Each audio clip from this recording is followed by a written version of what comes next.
Why is this not fucking thing?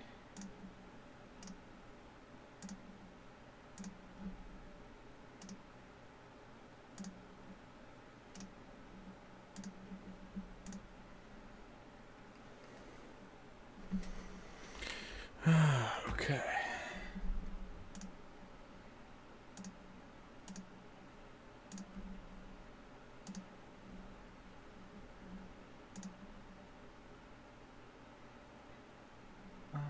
Spider-Man, save a product now.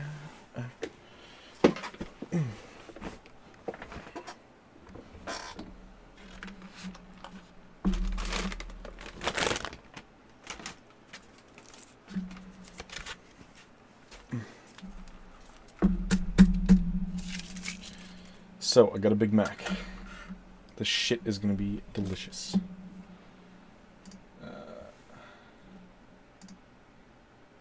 This thing's not refreshing properly.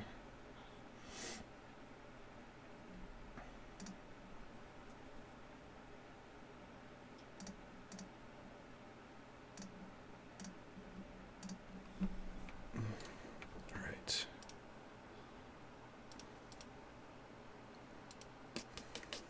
Well, we need something to watch while I eat real quick here. What is on YouTube?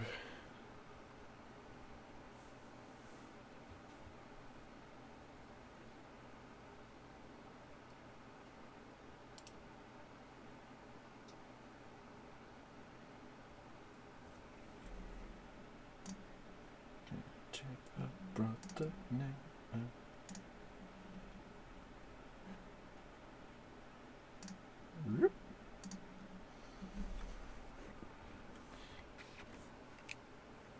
All right.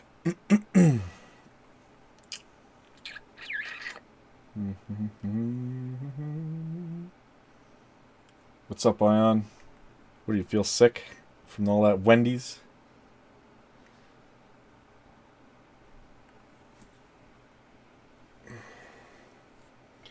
I kind of want to watch Seinfeld, but I don't know if that's I'm allowed to do that.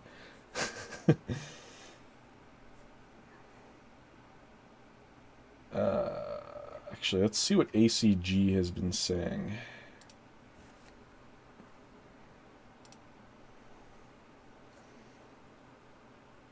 I guess he wouldn't do any Mario games. Lit on fire, what?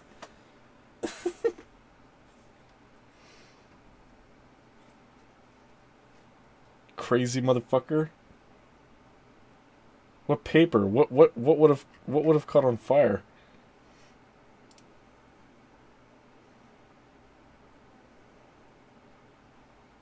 Actually, hold on.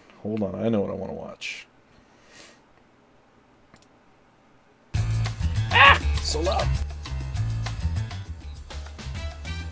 Hey, fellow babies. Welcome back to the Packer Factor on Sifted.net. Apologies, but we allowed Marcus Beer, Annoyed Gamer, to sleep in this next month. I hope we catch up with him next week. He's definitely bringing the party, and he's definitely bringing the guests, so that's pretty cool. These bastards! I got a large fry and it's like half full. Dirty fucks. If you're watching on YouTube, you're getting it a week late. Thank you for watching. The only price of admission is you have to follow @SiftedGames on Twitter, and you have to follow @MichaelPacker. And I mean it, you have to follow me. You have no choice. From Sifted, our first question from Vox91. What do you think it would take for more third-party publishers to invest in single-player-centric games? Why do you think Call of Duty Black Ops won't have a campaign? Is it smart considering how much free publicity Call of Duty's? I just got a Big Mac combo. Really want a Big Mac. Look, single player is the way all games were made, back in the 90s. I'm about to turn my cam on because you can't even see the food anyway. So some studios do almost exclusively single player games, so obviously all the Nintendo games. And I get that some of them can be Mario Kart games, but you can play every Nintendo game single player. Bethesda, pretty famous for single player campaigns. They're committed to it. That's what they do. You know, my bias is that every great developer would prefer to do a single player game because they can actually do everything that they want to do. I think we're in the midst of a transition back to single player. You're getting story driven games. So you're getting these, you know, God of War that are, you know, my pick for game of the year this year. Obviously, we haven't seen Red Dead Redemption 2 yet, but Red Dead Redemption is going to be a single player game. Good, you need to update that Elder shit. Scrolls 6, which hasn't been announced yet, single player game. Get her down, little boy. You know, so I think people like single player, but the fact is that once multiplayer became a thing, the masses embraced it. And, you know, I remember writing back in the early 2000s about why multiplayer was going to fail, and I was wrong. And the reason I said it was I throw his thought axe at away. the time that people played video games to escape. And I thought, you know, people don't want to get into a game and then have to deal with all the knuckleheads they deal with all day long. You know, you come home from work, you're just tired of the crap your boss threw on you. You're tired of your coworkers babbling on about this week's episode of Friends. And, you know, you just want to escape, and you can get into this world where, you know, you are the God of War, and you throw your axe and it comes back, and how cool is that? And so I really thought that was it. And of course, multiplayer starts in 2002 or 3, Halo, Call of Duty, you know, later Battlefield, and great games. And it surprised me that there's a whole generation of people that just vastly prefer to engage socially that way. I never saw texting coming. I never saw Snapchat coming. You know, I never saw people who are buried in their phone, and it looks like they're just dweebs like we were when I was a kid, stuck in the garage playing video games. I see these kids doing that, and I'm thinking, oh, they're not engaging. No, they're engaging nonstop. So I think the rise of the social media, the rise of texting, Snapchat, you know, Instagram, Facebook, that has led to people engaging electronically, digitally. Multiplayer games have become dominant. Activision gave me a stat about 3 or 4 years ago that Multiplayer's become dominant because it's fun kicking somebody's ass. It's more fun fighting somebody who you know is human than some stupid AI. That's why it's fun. And that's several years ago. I would bet it's higher now. It's probably 80%.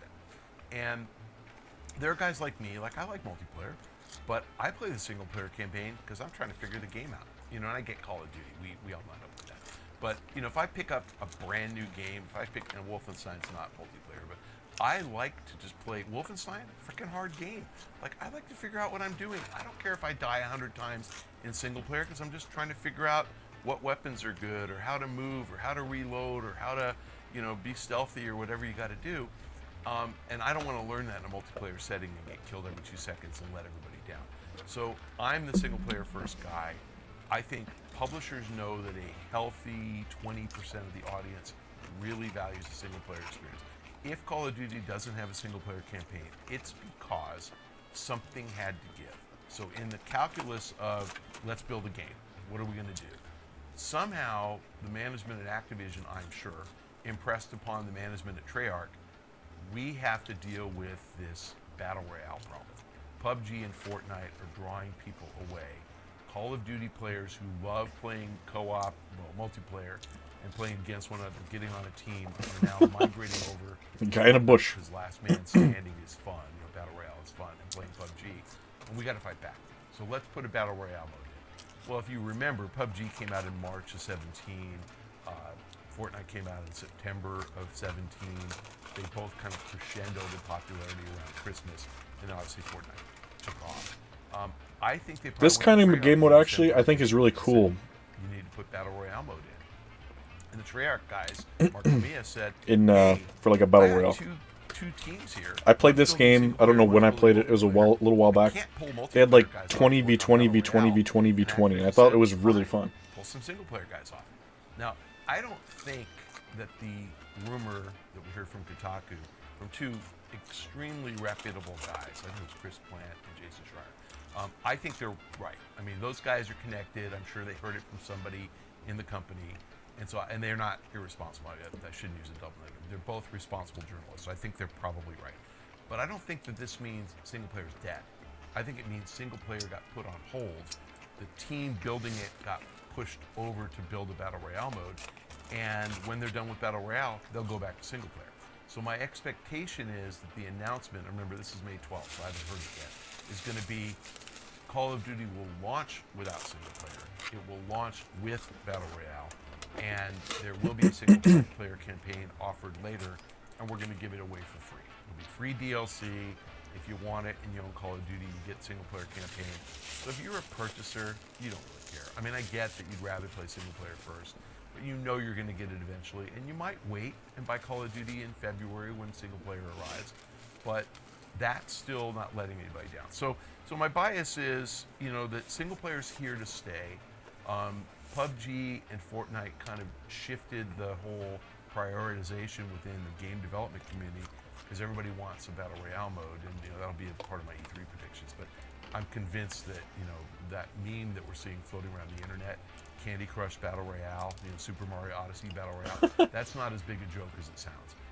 I think you're going to see a dozen Battle Royale games by early 2019. Forza Battle Royale. Let's see it. People like it, and the publishers are going to chase what consumers are telling them they want. Battle Royale is what consumers want, and so Forza Battle Royale. All right. Battlefield, Red Dead Redemption Online will have it. GTA Online will have it. I don't think the Bethesda guys will fall for that. I don't think Elder Scrolls is going to have Battle Royale, or you know Rage, which is the big rumor, but it's one of those games. Probably not. But I think the single player studios are going to continue to do what they do well. The multiplayer guys are going to shift to Battle Royale and put that front and center. And if that brings back some of these lapsed players that went to Fortnite, great. More important, You took too long, Fallen. You screwed around. Who doesn't play multiplayer games? And you're playing the rudest dungeon after this, after I eat. 50 million people playing Fortnite every day.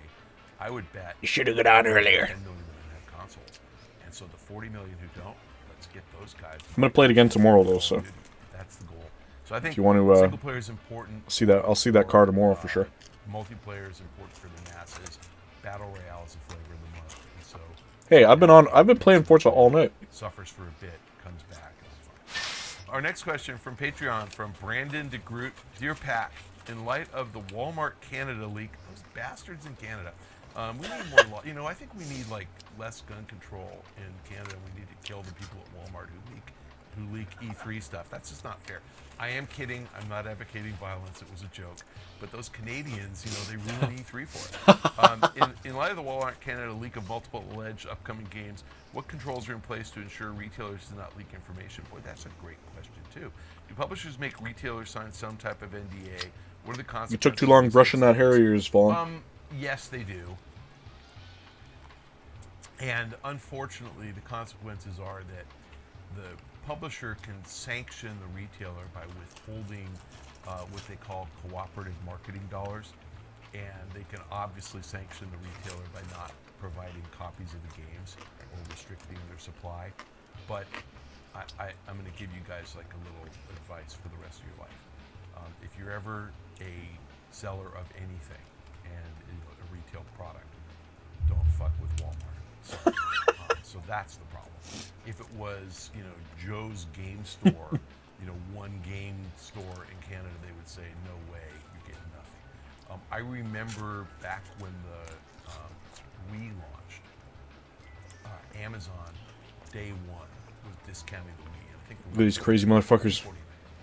So it's $249. I think Amazon had it for like $229, and the very same day that they put it out for $229, it goes available. Fighting over the Wii's. It's already out, and that available in 4 weeks stayed there for like 3 months. And Nintendo said, "You know what, Amazon? Screw you. You're discounting our brand new product. No, you're getting none." So props to Nintendo because they're not afraid of Amazon. Still, I think some guys do actually mess with Amazon, but Walmart really hard. Walmart and GameStop really hard. Now the good news is Walmart genuinely likes the games business. They genuinely want to support publishers.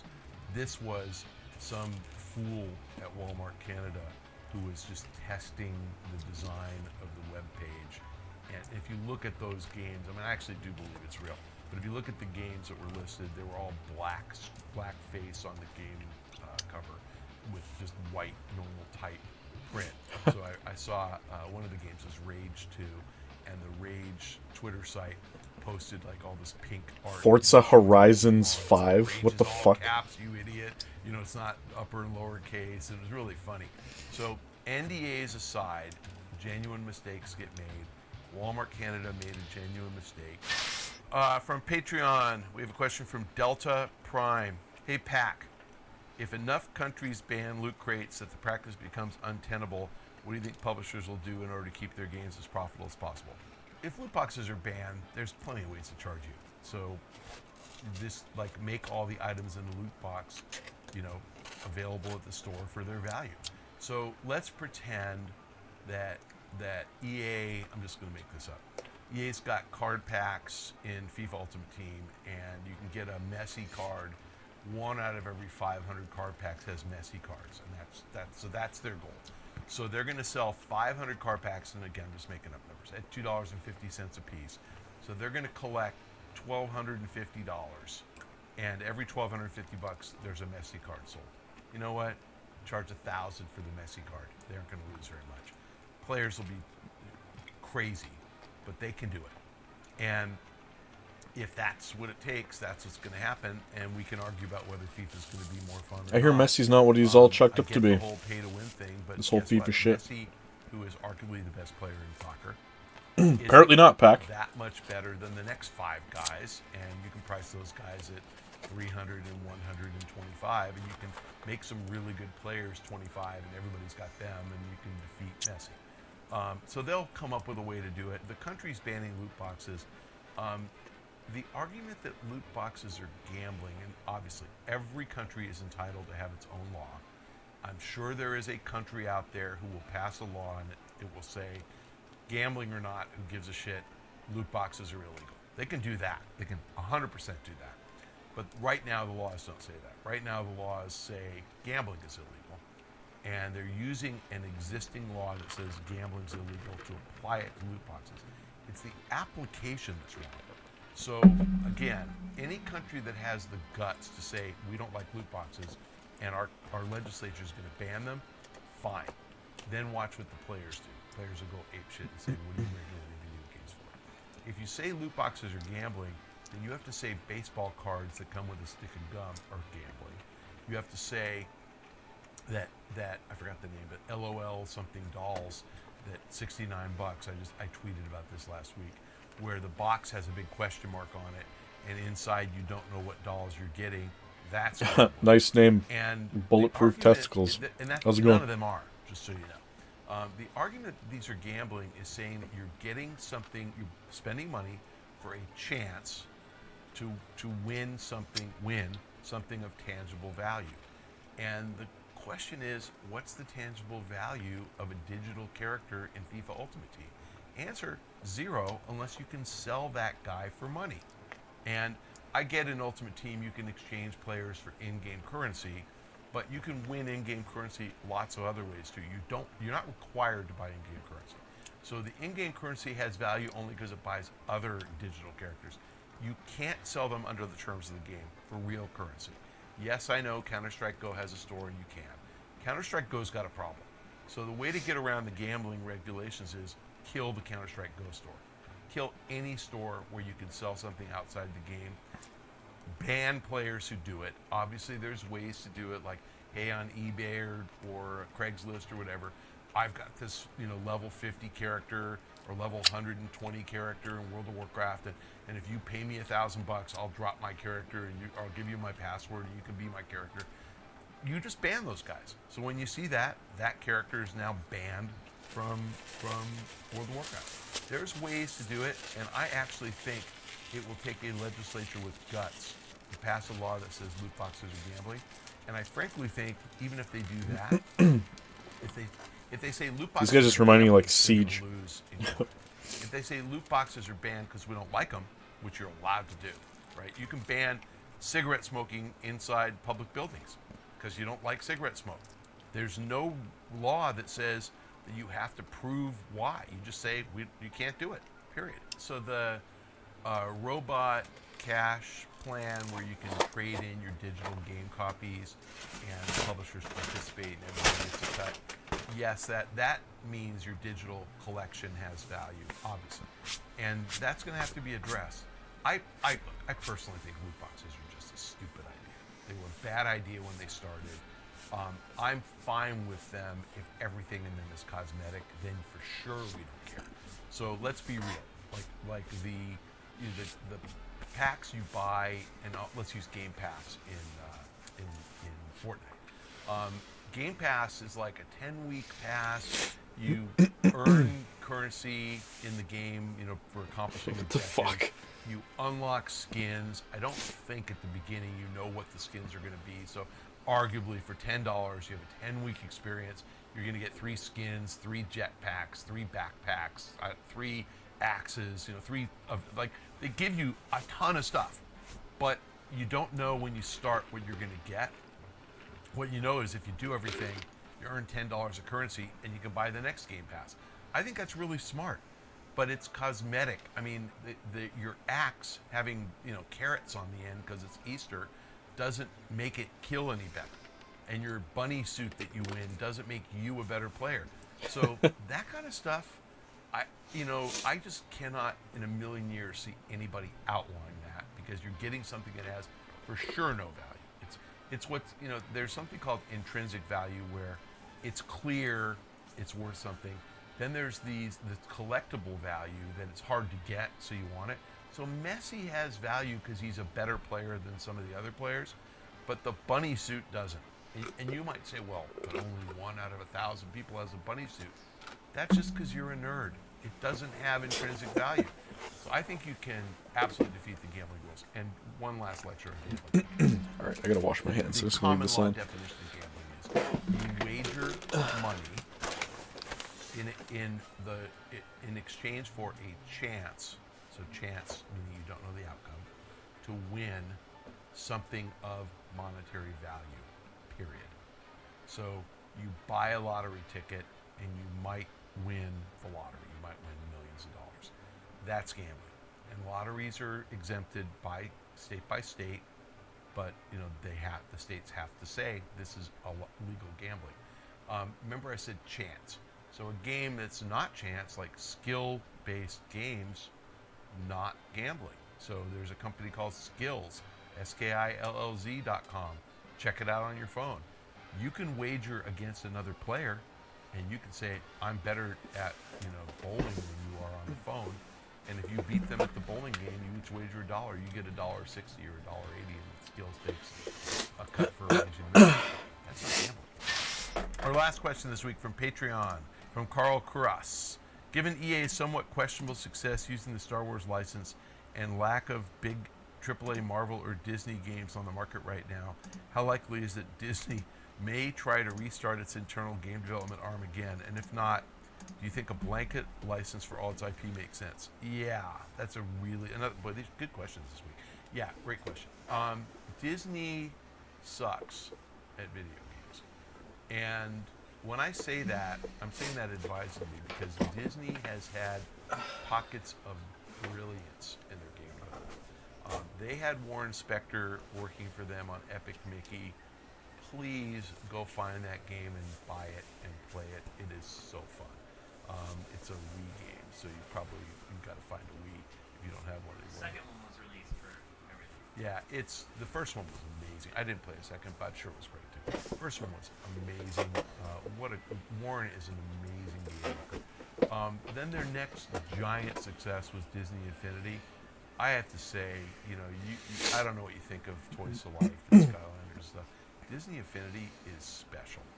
And Disney, the reason I say Disney sucks at video games, they've made at least 2 franchises that were giant and great in Epic Mickey and in Infinity. And that was Johnny Vignacchi. And they blew it both times. They, not the developers, the corporation, by spending way too much money on marketing, on staffing. They had way too many people working on everything. And so Disney Infinity did something like $750 million of revenue and wasn't profitable. That's just freaking crazy. There's something wrong with Disney. So before that, they failed a couple of times and they shut down their games division. They shut down their games division this time after Infinity. Pixar had a deal with THQ, may they rest in peace, and Pixar squeezed THQ each iteration of a Pixar movie for more and more and more, of the revenues of the game. So I think they started at probably 10% or 12.5%. They got it to 15 and 17 and 20. And when the license fee got up to 20%, THQ couldn't make any money. Now, as it happened, the games Finding Nemo and Cars, so these are mid-2000s. I think Finding Nemo was probably 2004 or 5, and Cars was like 6 or 7. Both phenomenal successes for THQ. And the stock worked, and the company was thriving. And then the few after that up, Wall-E, I can't remember all these games. But anyway, they flopped. And they flopped because the license fee went up. And so, out of 100% of the revenue, if you have a 10% royalty, you can afford to spend maybe 20% on R&D, on development of the game. If your royalty goes up to 20%, you can only afford to spend 10% on R&D to make the same money, which means the games were worse. So, no knock on THQ. Disney was greedy. They wanted more money. Something had to give for the outsourced publisher to be able to make money, and they skipped on development. And so the Up game didn't work. Wall-E didn't work. There was one more that was terrible. Anyway, and THQ relinquished the license. So Disney took it in-house. Any of you remember the Frozen game? My guess is you didn't. How about... The fuck? My guess is you didn't. How about Inside Out? My guess is you didn't. So how is it that Disney is in a better place if there used to be games like Cars and Finding Nemo made by a really great partner in THQ, and now you have all these movies and there's no game? So that's the problem. It's better for the movie studio to have somebody make a game because it supports the launch of the movie. And I think Disney has been exceptionally stupid about this. So the answer to your question is, if Disney is smart, they will license everything to one publisher. I think you're right that EA's had questionable success with Star Wars. It's been up and down. The first game did well, but was not a good game. The second game did poorly and was not a good game. So I think it's really important for Disney, if they choose EA as a partner, to insist on some kind of quality standards. And honestly, EA is talented. They can make good games. I think Disney would be super smart to say to EA, look, we want you to make Star Wars games. We want you to make Indiana Jones games. We want you to make Marvel games. We want you to make Pixar games. And we'll cut the royalty to 7.5% because we want these games made. And we want them to be good because they sell more toys. They sell more theme park visits. I think it's super smart. I actually think Disney's going to get its act together and do that. Will it be EA? I don't know. I mean, had EA made 90 rated Star Wars games, yes. Good news, I think, is that Vince Zampella's Respawn, with Stig Asmussen making the game, is making the next Star Wars game after this past one. They're making the one, I think, that's coming out in 2019, if not at latest 2020. That game, Stig is good, and Vince is really good. And my guess is the Respawn game solidly, mid-80s, which is good enough for a licensed property. So I think they're going to get the Star Wars juju back. Okay, fellow babies, thank you for joining us on Packer Factor. Apologies for wearing this green shirt for the next 4 weeks. Look, if you're watching on sifted.net and you are a patron... Oh shit, there's still... I gotta get caught up. Watch one more.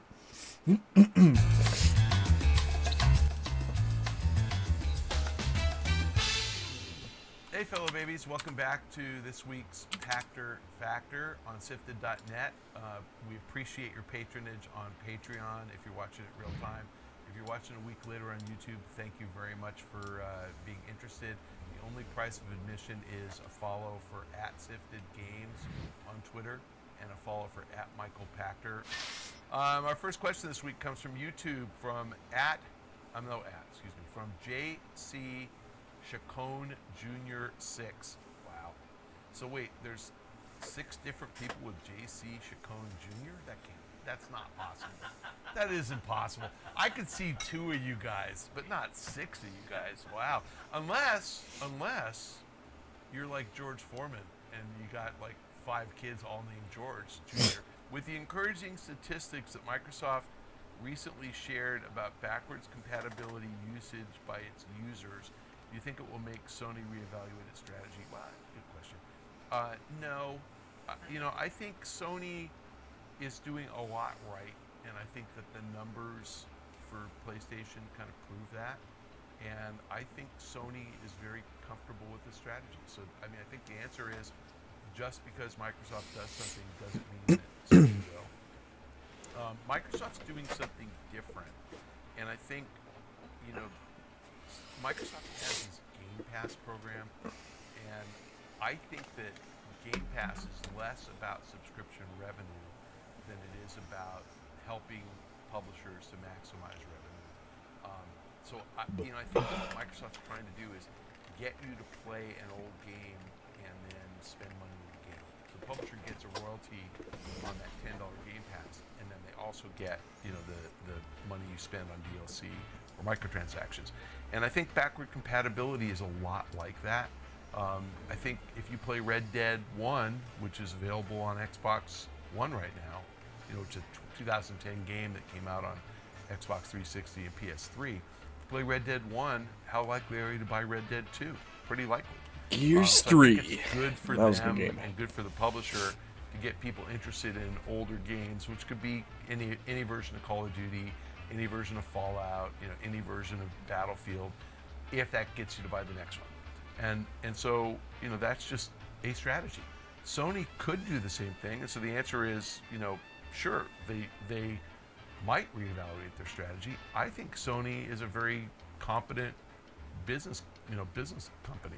I think they run their business correctly. I think they are constantly reevaluating their strategy, and if they think that they're doing it right by not having as much backward compatibility, then they're not going to change. If they think there's an opportunity that they see the same opportunity as Microsoft, they will. So good question. I don't know what they're going to do. It really depends on results. And again, you said the words encouraging statistics.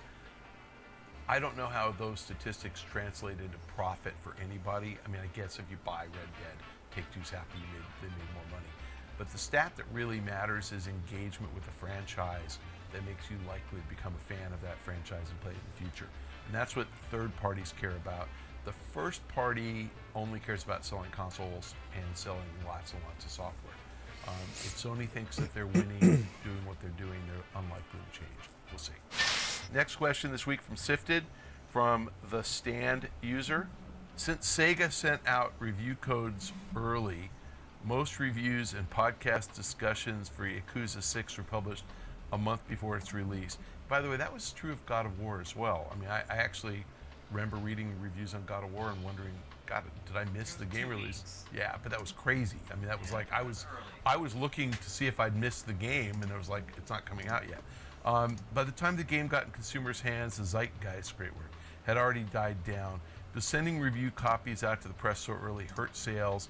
What is the strategy behind a publisher giving journalists access and permission to post reviews well before a game's release date? Okay. All right. As much as I like this, I don't want to listen anymore. I don't give a shit. I just want to play some fucking video games. So,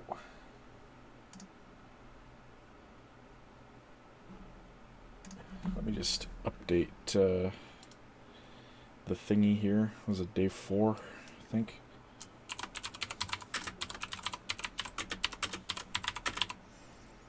It was day 5. I don't know.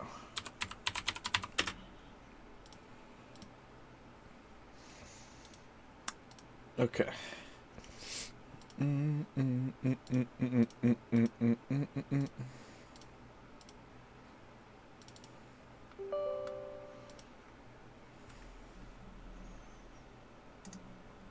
Oh man, but I have to.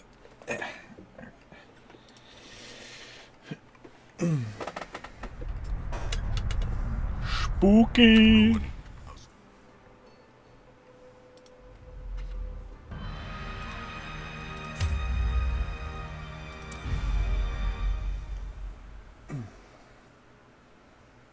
Okay.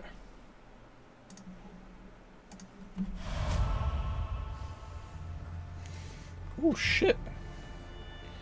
Everything is free.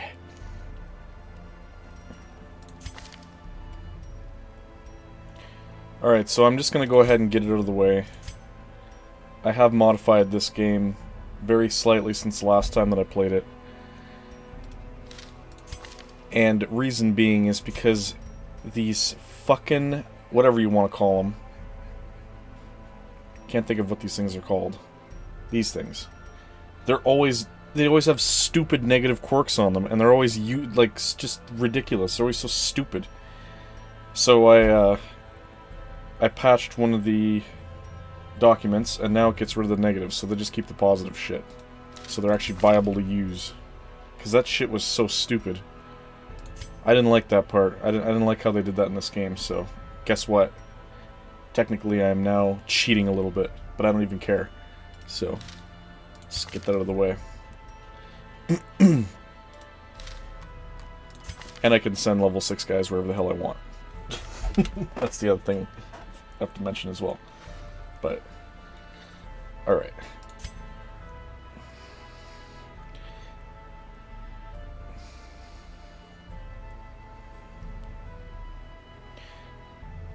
I'm going to get the Duelist Advanced too, because I didn't realize that the Highwayman has riposte. You can actually have riposte in this with him, which is really fucking awesome. So, I'm going to go ahead and do that. It's not here though, it is... Oh wait, yeah it is.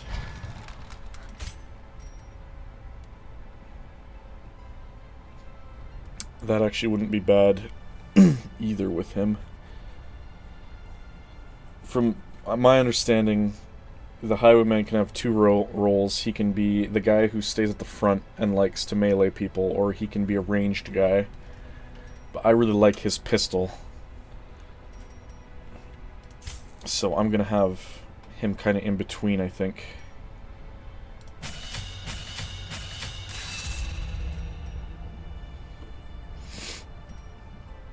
I'm just gonna take his open vein off.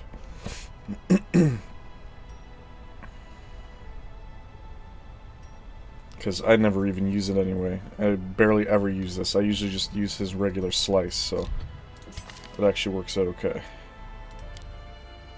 So I'm gonna use that instead.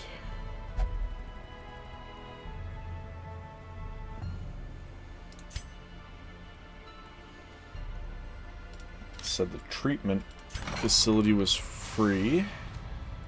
Oh wait, I already used it. Okay. Before I closed the game last, I guess I did that. So now we can go ahead and actually use some of this shit. Plus 10 max HP.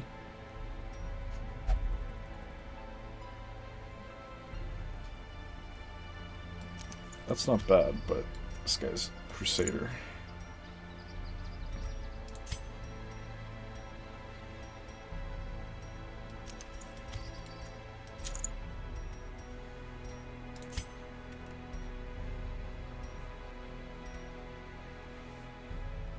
He's got lots of dodge. There was another mod that I was looking at too that gives 3. You can put 3 of these things on it. Trinkets is what they're called. Derp. 3 trinkets.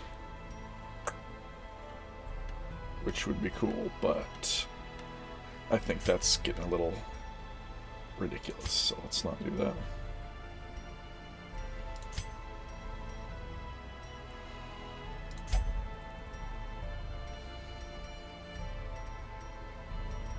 Do we want speed or do we want bleed resist? Probably bleed resist. These guys don't have anything, so...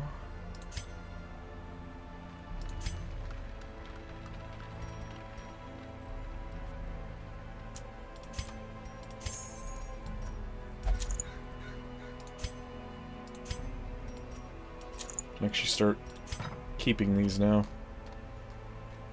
Alright, they're level 3 and 4.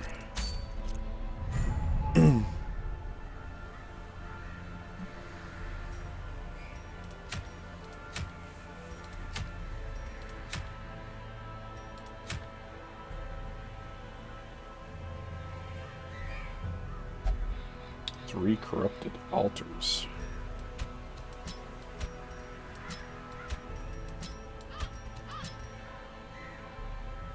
Oh yeah, and I have another party that I can use too.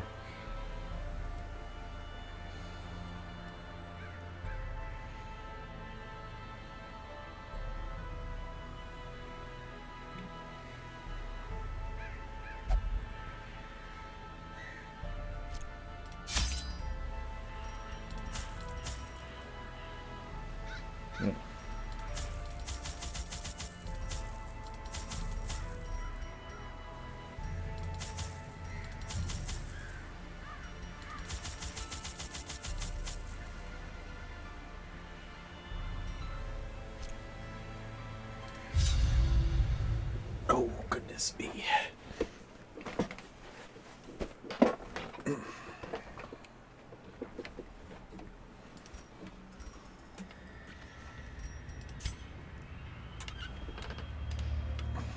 I see.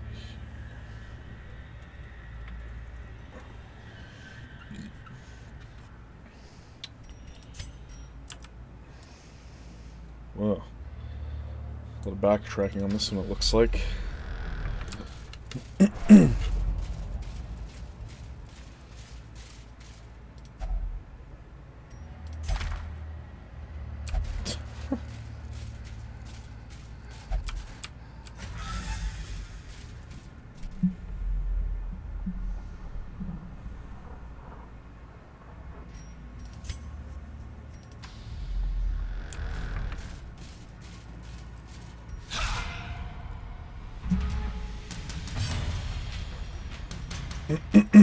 Alright, you bitches.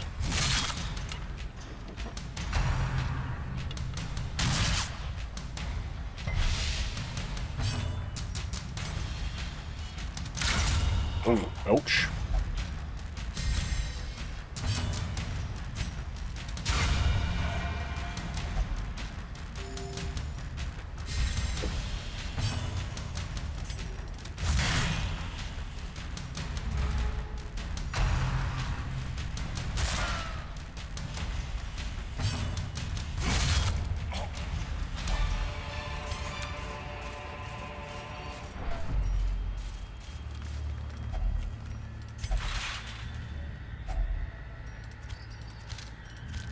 I'm not gonna have any space.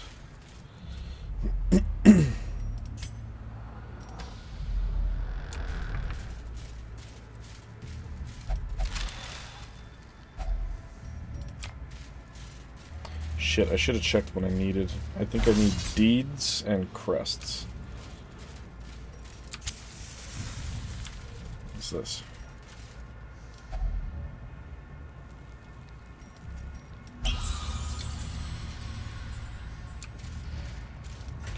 I almost walked right past that thing.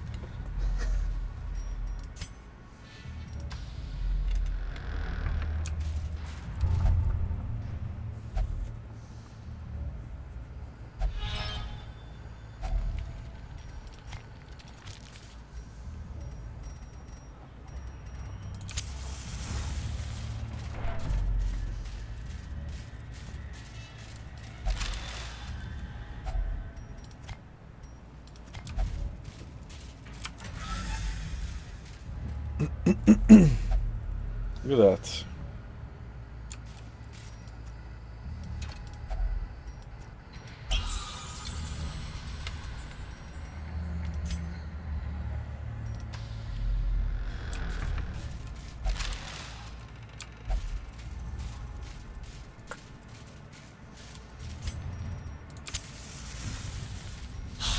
Ooh.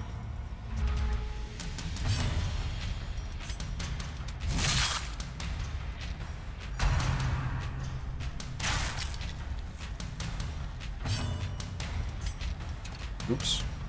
I don't want to use this one. We'll switch.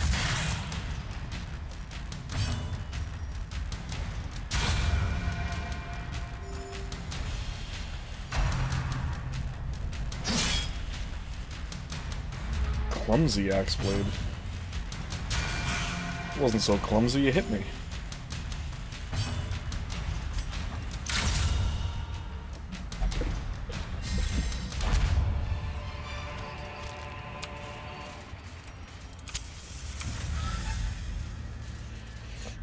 I'm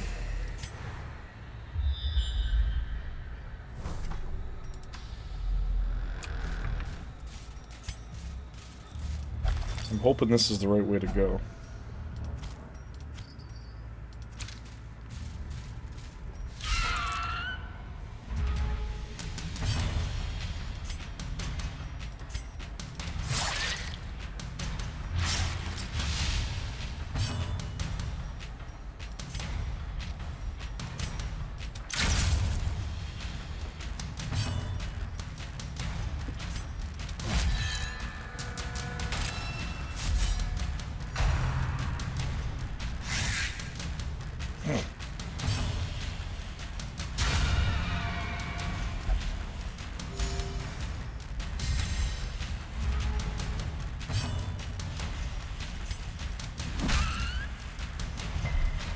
Oh, look at that, he resisted it. Ooh, what I missed.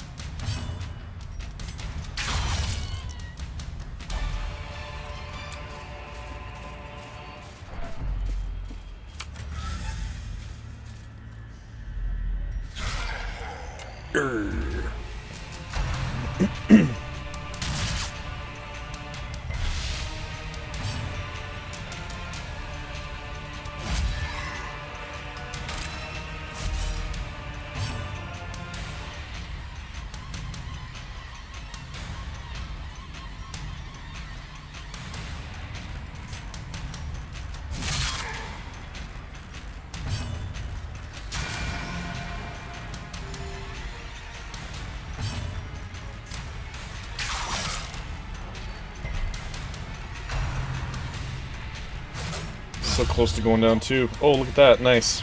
Fucking riposte crit. Ooh.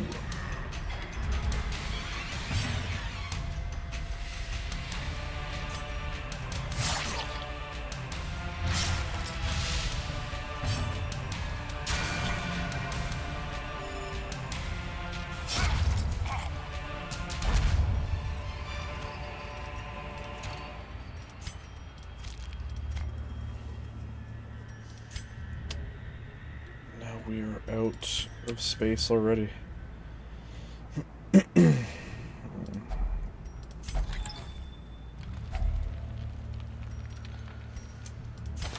Probably should just get rid of those originally.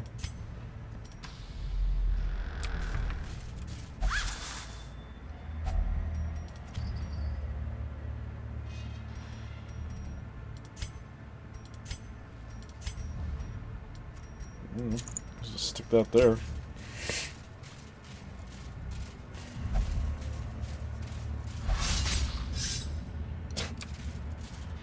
Ouch.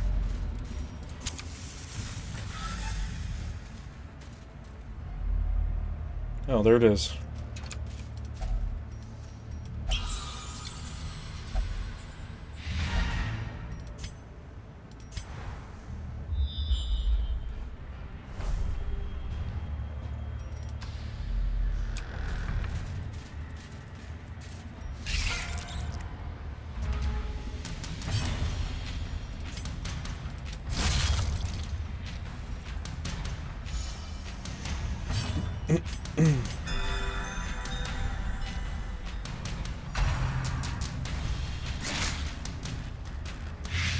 I need more guys that can, like, mark things. I'm gonna change some of the abilities around just a little bit.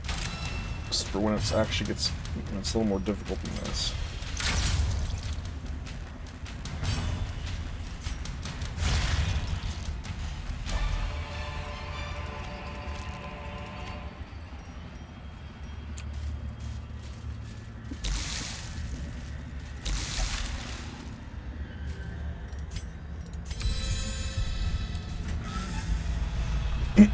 It's dark.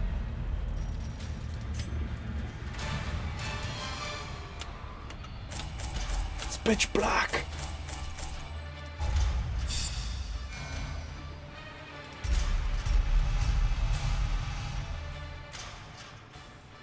Leaves is possessed by demons. What the fuck? That is a little strange.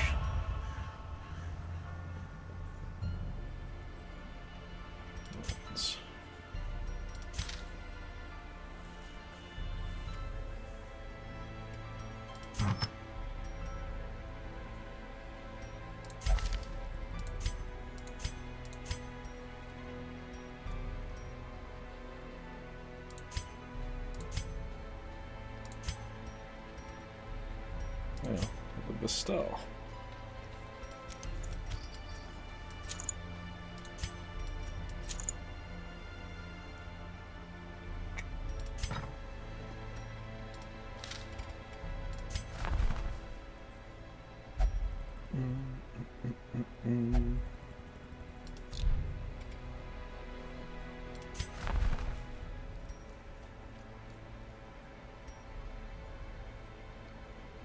Ooh, that's pretty cool.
I think this is probably more effective.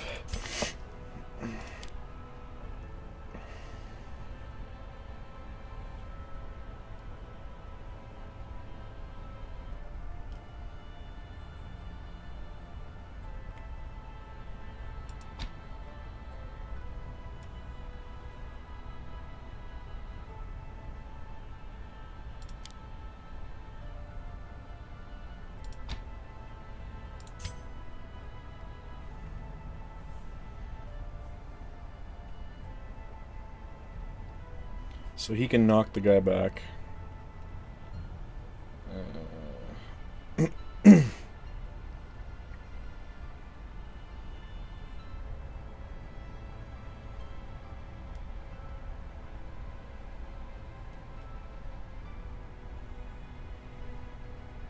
Can smack him with that, stun him. And this guy can hit him for extra damage. That's that stealth shit, but who cares about that?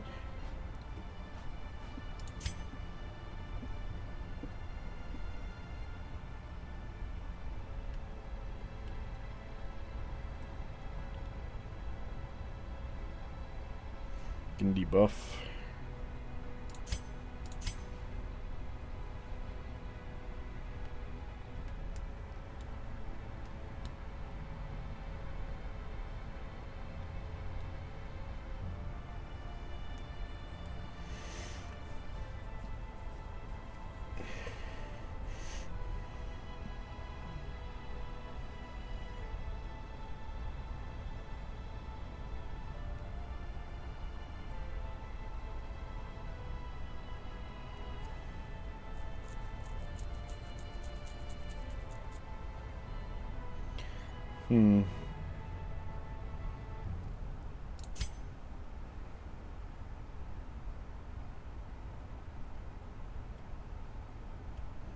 Armor piercing.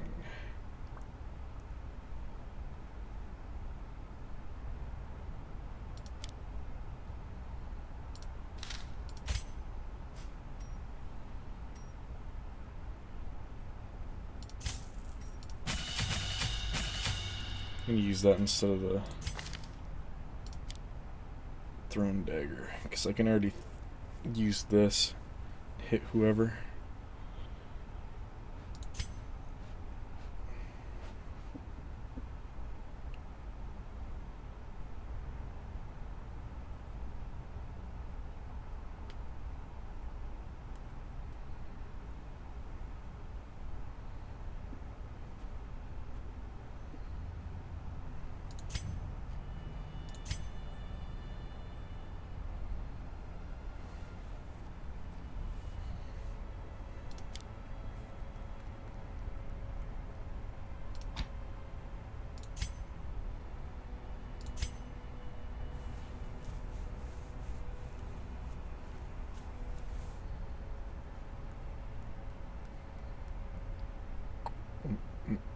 And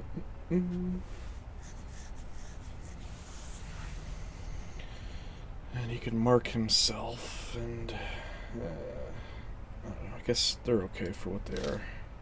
I think.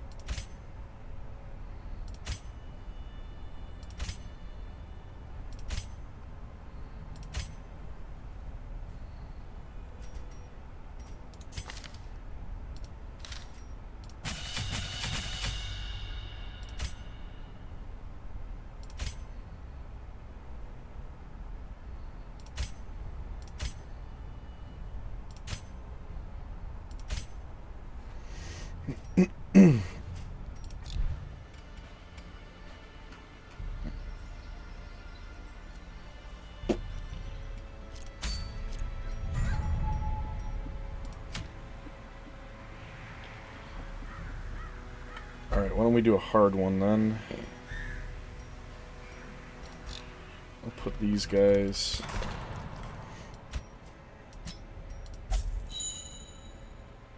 Stress relief.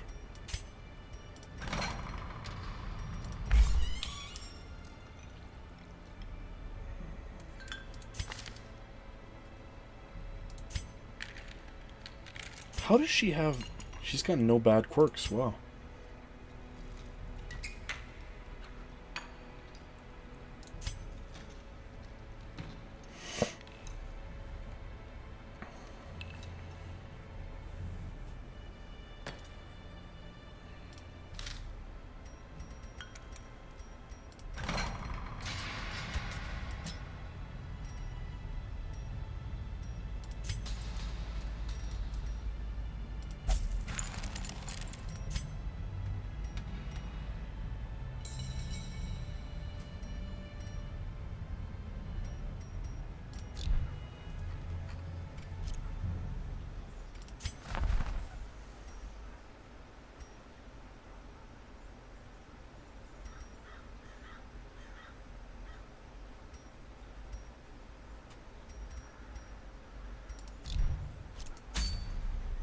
Okay.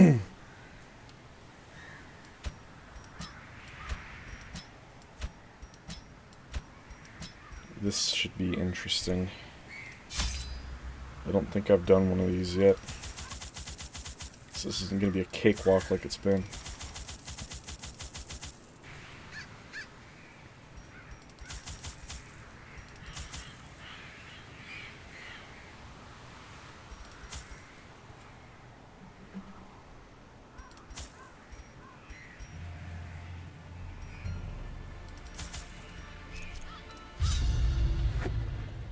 Oh, baby.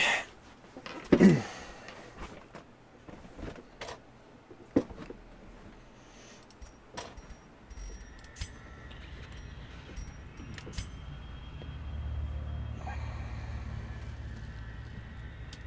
got a bunch of backtracking to do.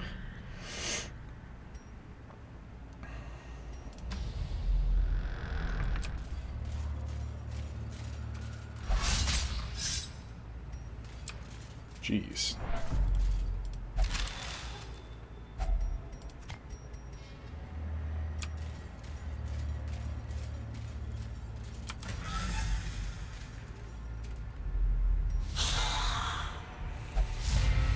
Alright. Holy crap. These guys have a shitload of friggin' health.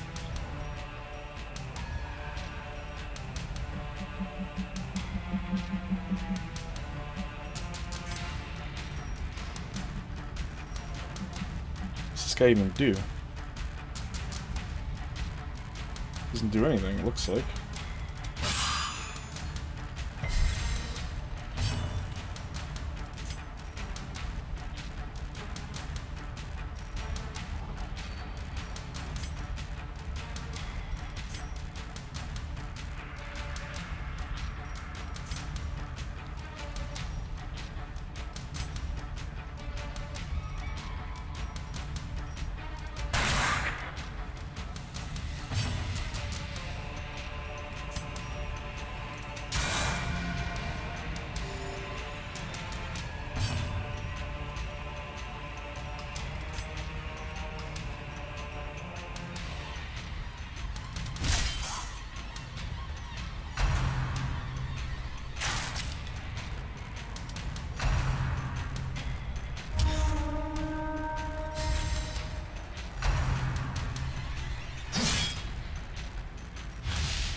Fucking likes to resist, does he? Fuck.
Holy shit. Yeah, these guys hit pretty fucking hard here.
Jeez.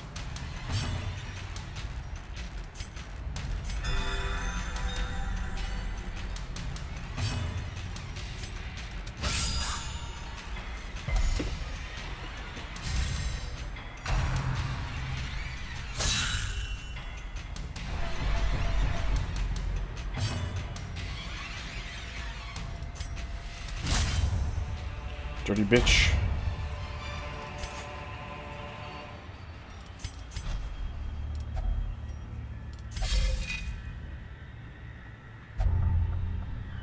Yeah.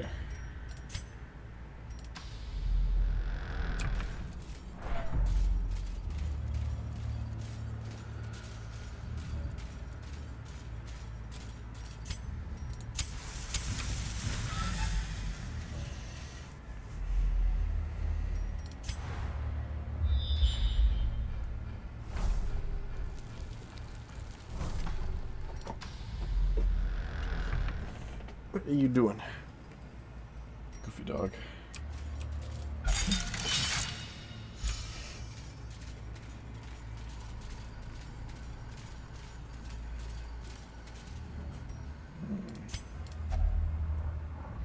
Forget what you can use on these. Crusader.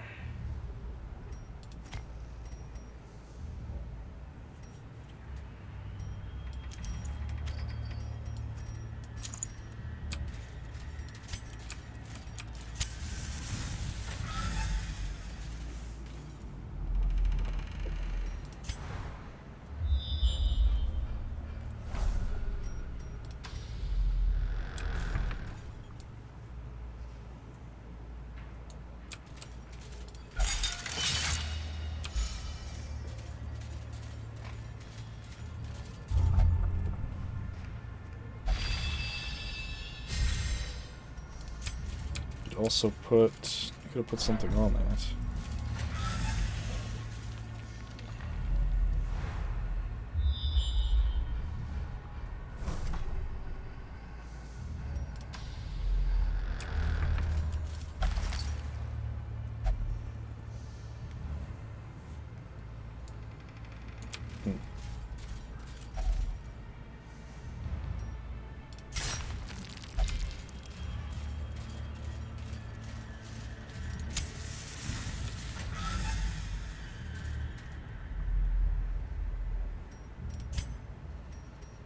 Well, now we gotta go all the way back.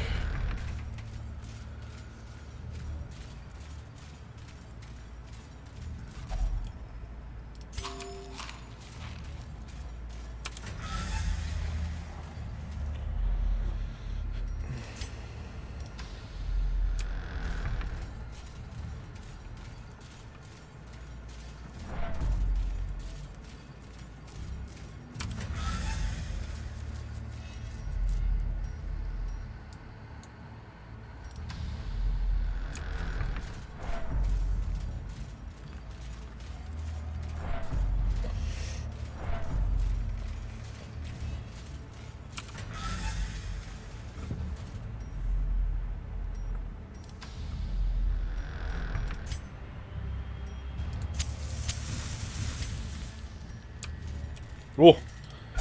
Almost stepped on that.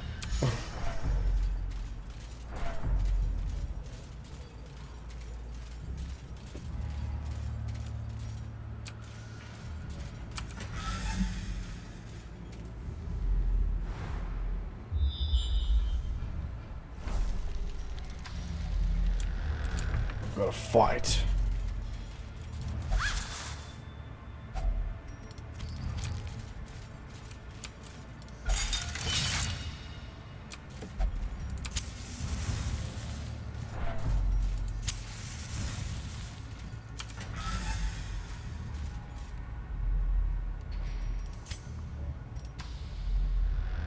Alright, here we go. Oh, these guys are little bitches.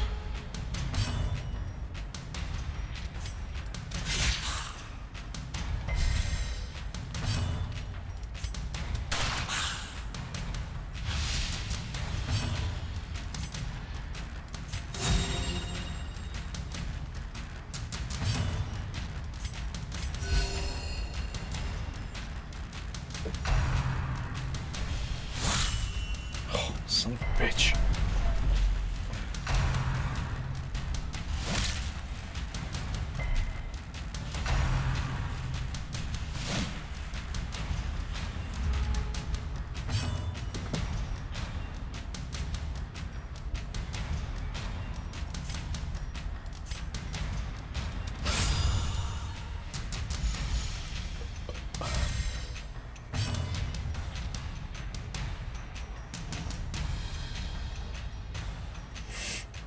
I just want to get another healing. That's what I want to do.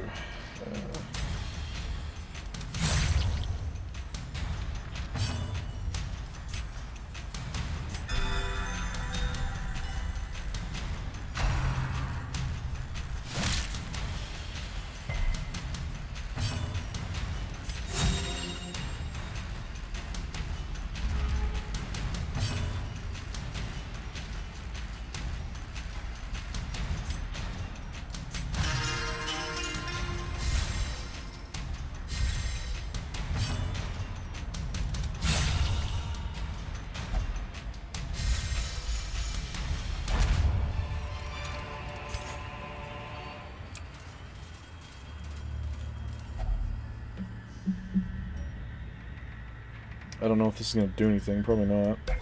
Well, never mind. Did. Cool.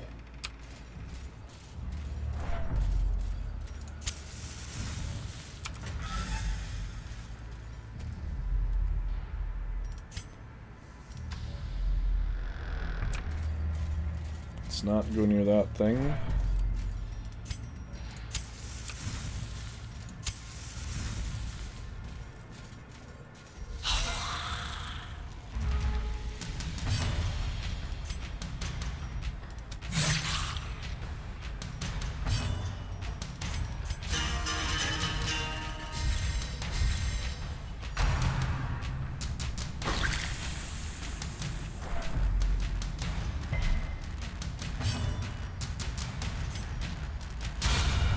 There it is.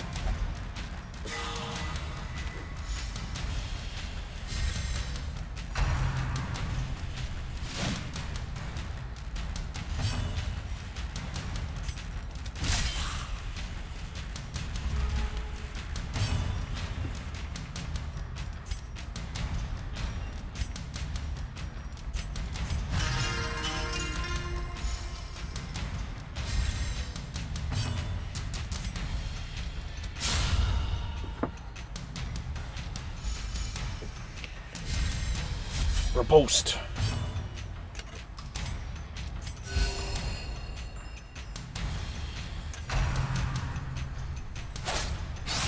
Oh yeah, that's so cool. I can't believe I didn't know about that. Didn't read the description.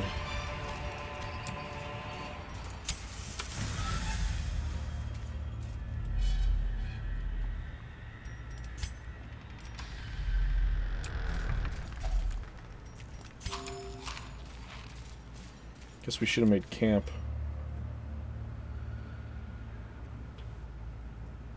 Oh, you can snuff it out.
Ding, ding, ding, ding, ding. Alright, so there's like 3 battles ahead of us. We haven't used the campfire yet.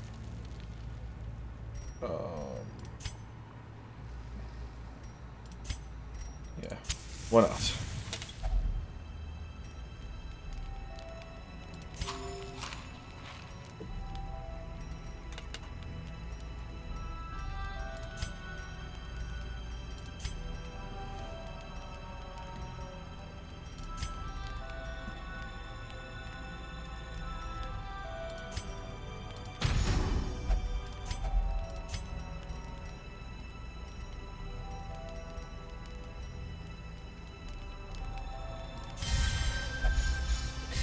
Need better camping buffs with these guys.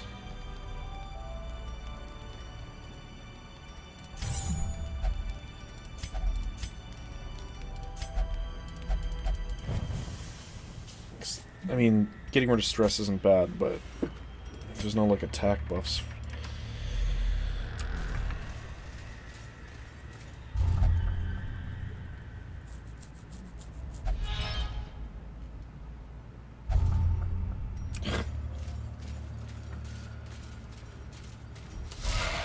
What the fuck are these?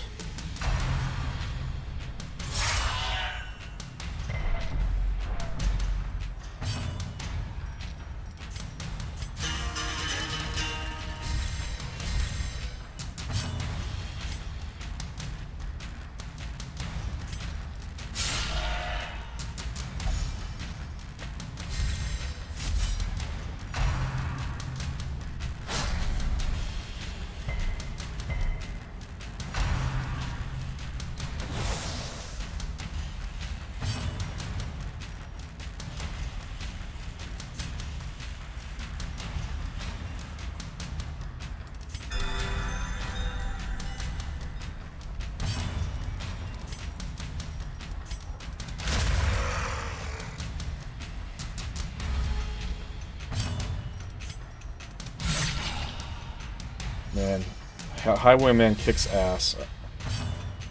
I love him.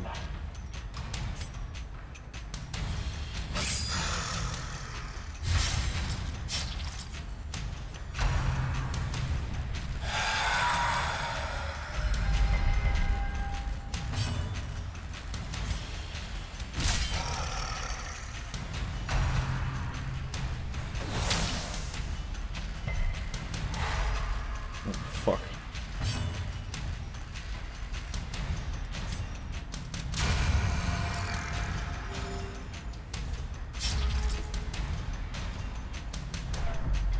Bitch is in the way now.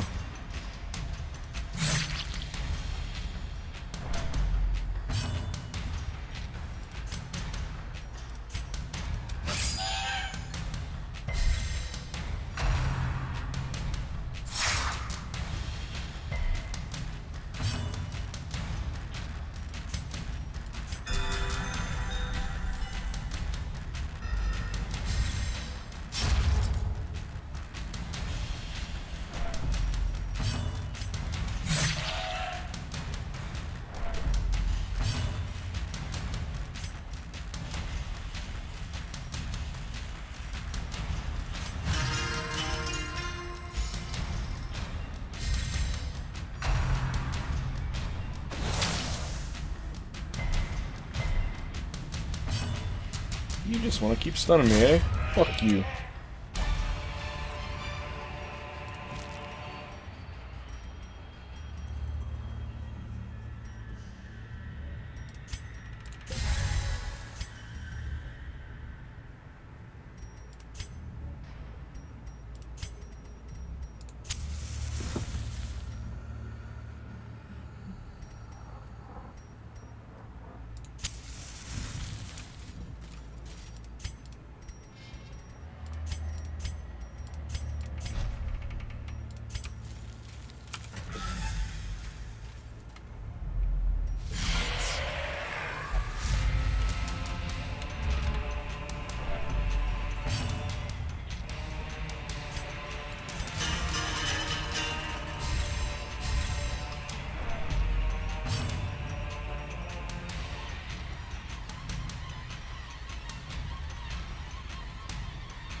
Can't quite hit him.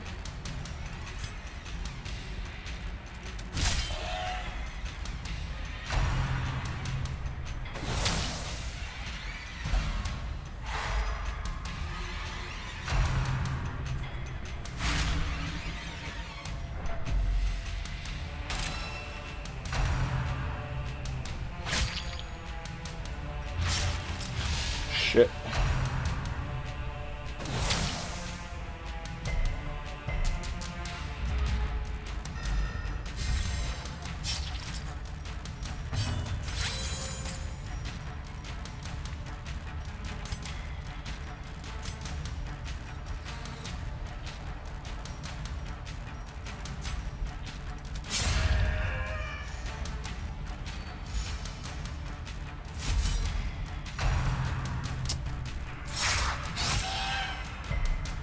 It's getting really low, man.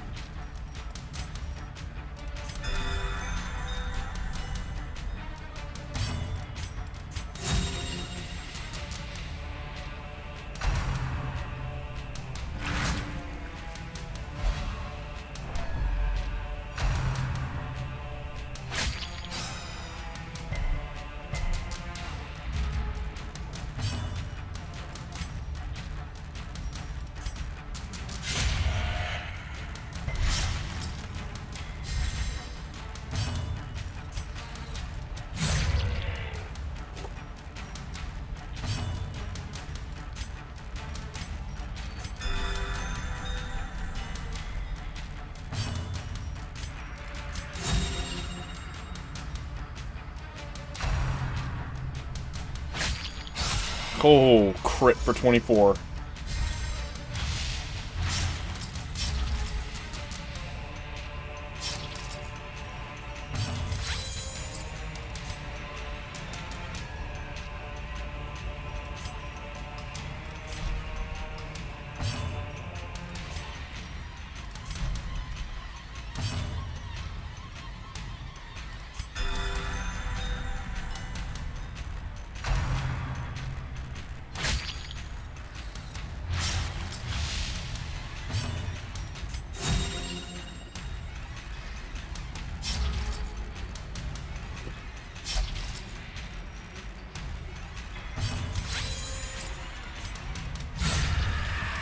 So I'm going to heal him up a little bit more for the end of it.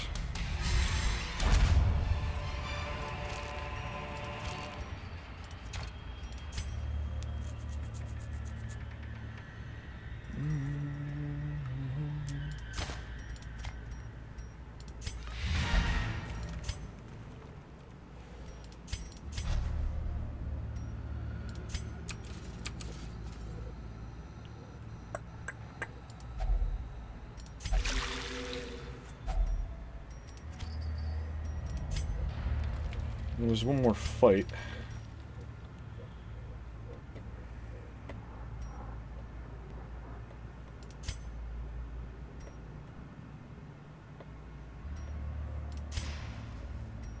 Can't really carry it anymore though, that's the only problem.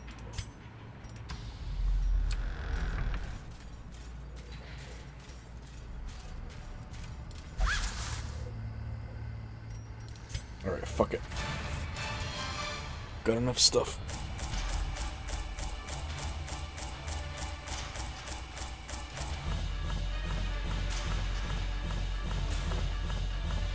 Alright, so yeah, they've kind of got their match there.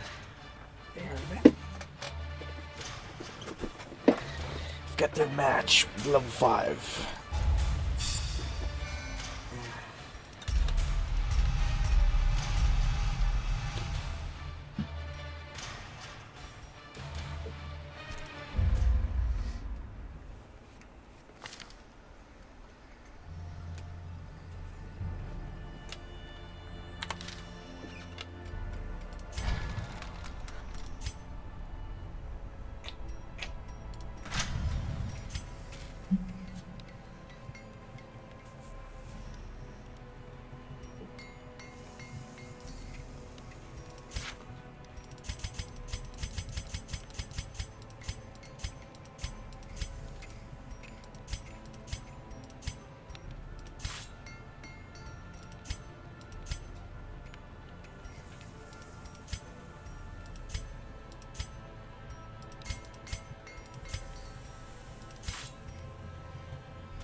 I could send these guys in next. Like a little easy level 1 thing.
Ruins.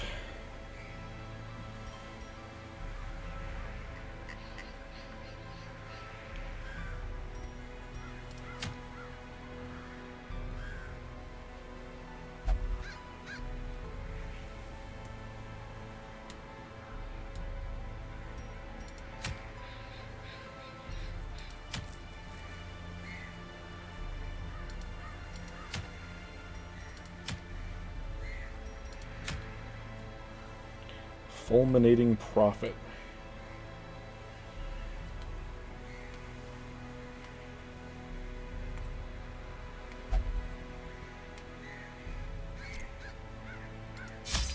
We'll just go after this guy next.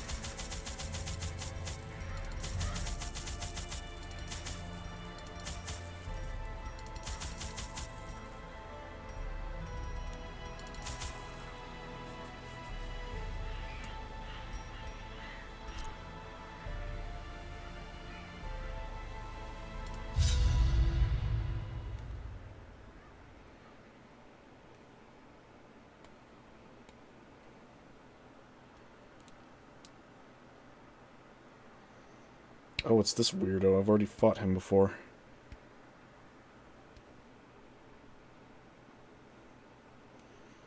This is the guy I think he drops shit on you.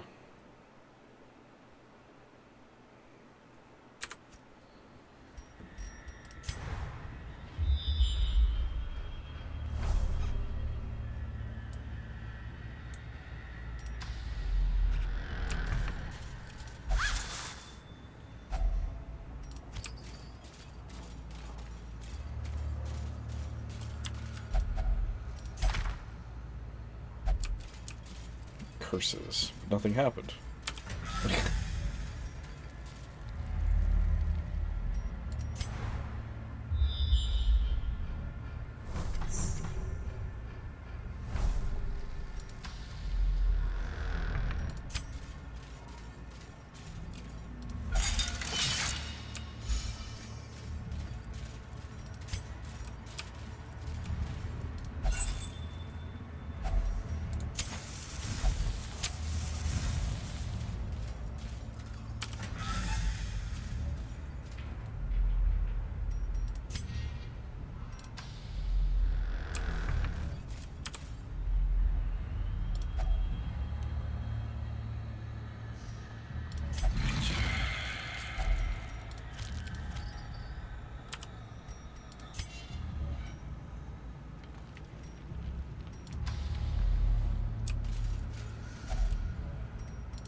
Hungry already.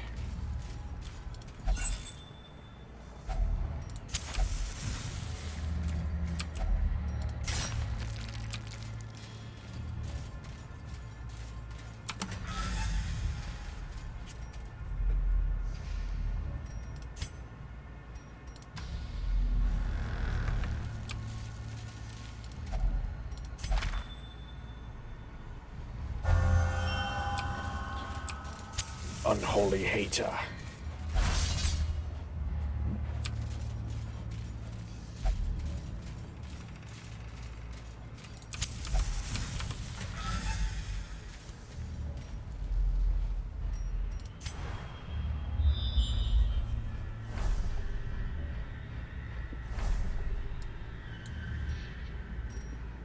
Well, we know that the bad guy is going to be there.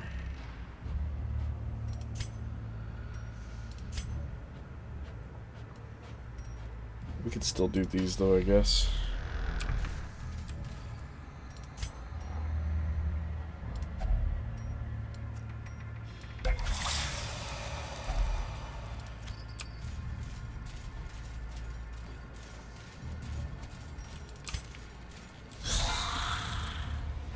He's a stealthy bitch.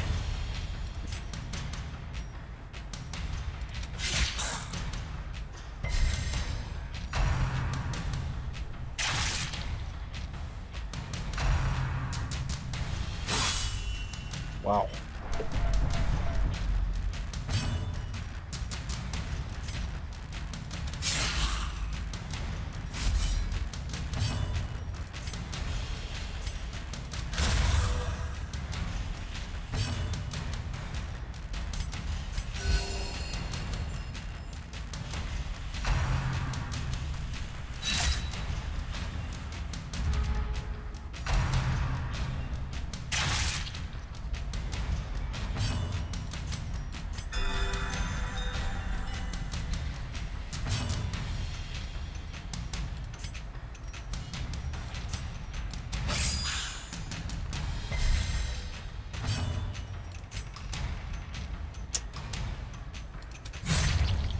Hit him.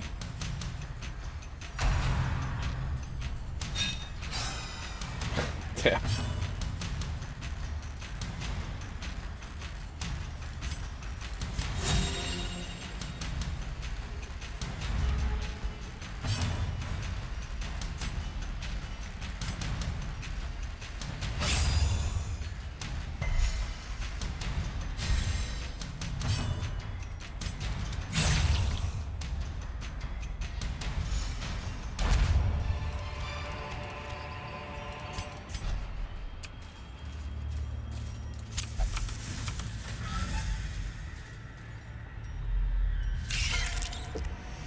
Spider bitches.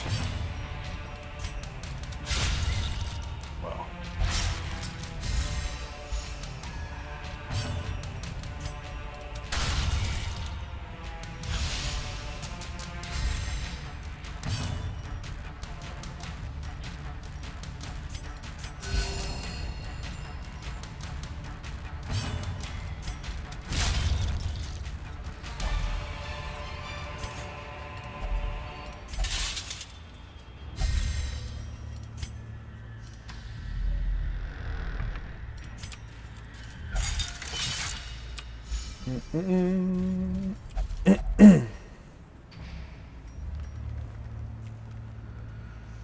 a torch on the ashes.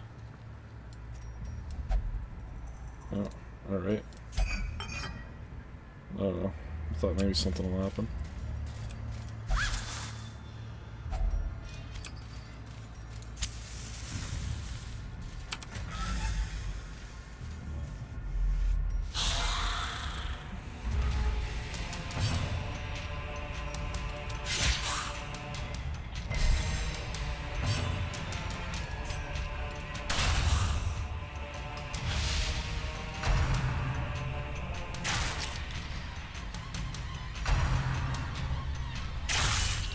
Ouch.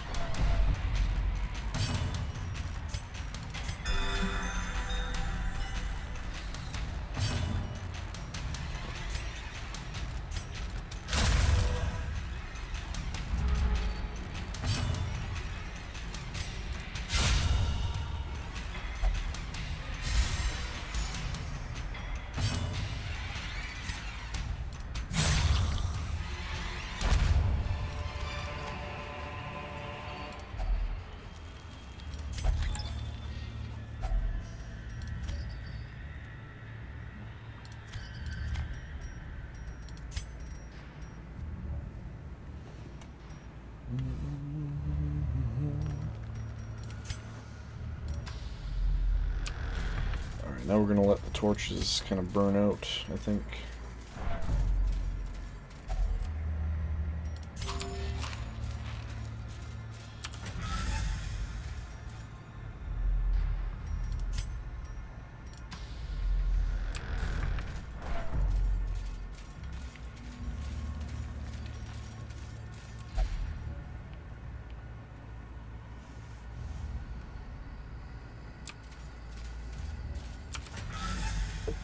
So we're gonna camp soon.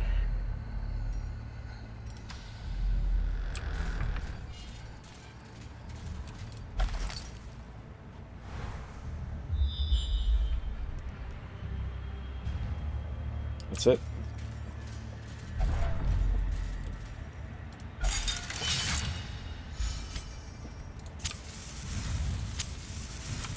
Still got lots of torches, never mind. Fuck it. Oh. Own commander.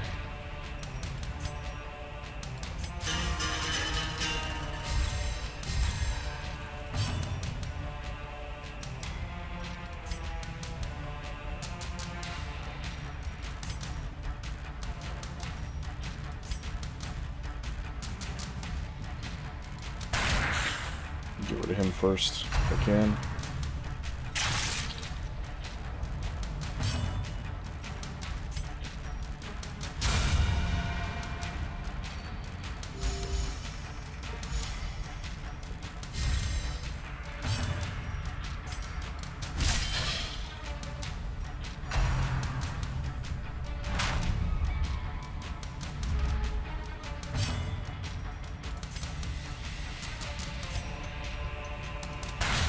Oh, there it is. Thank you very much.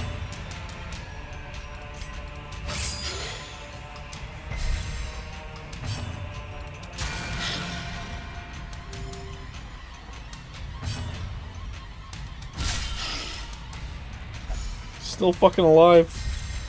1 HP.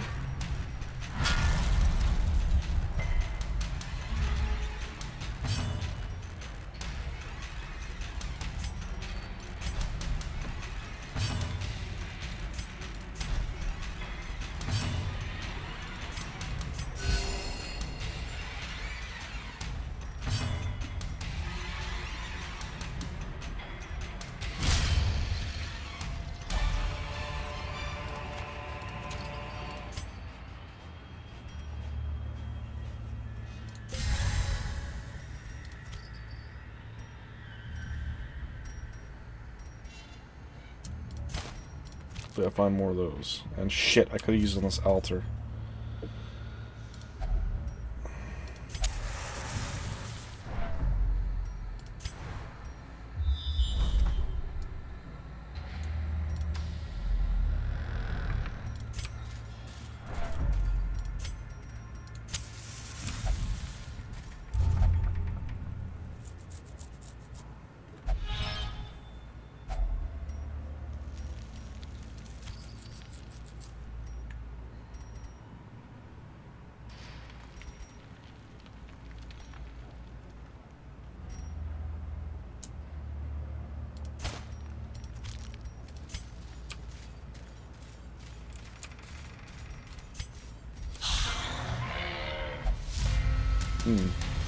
Looks a little different than the other ones. The other ones were stronger than this guy.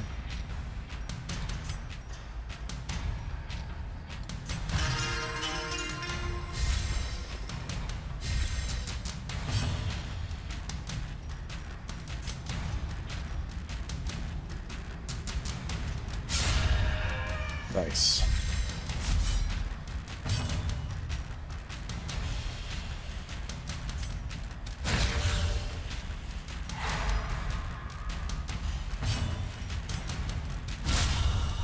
Jeez.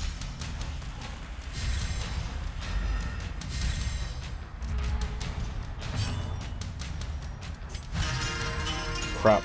Wrong guy. I meant to pick her. Shit.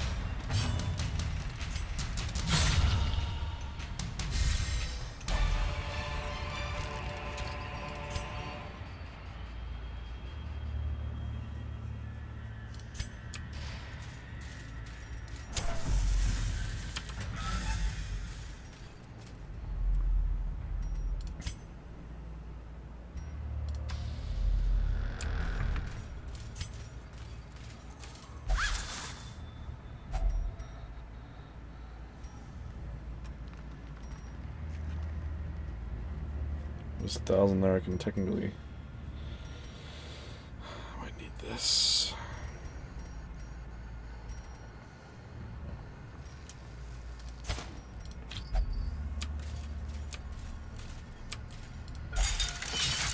Oh, I actually used the wrong guy for that.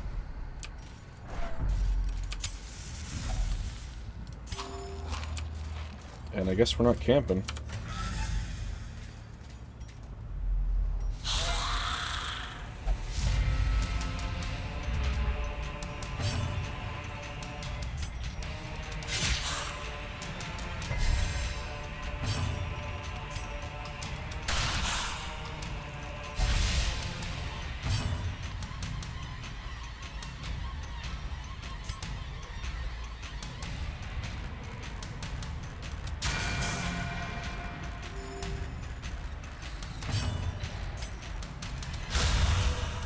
Go.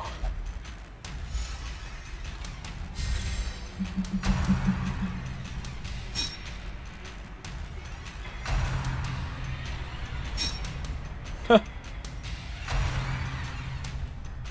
Well, they really want to hit him.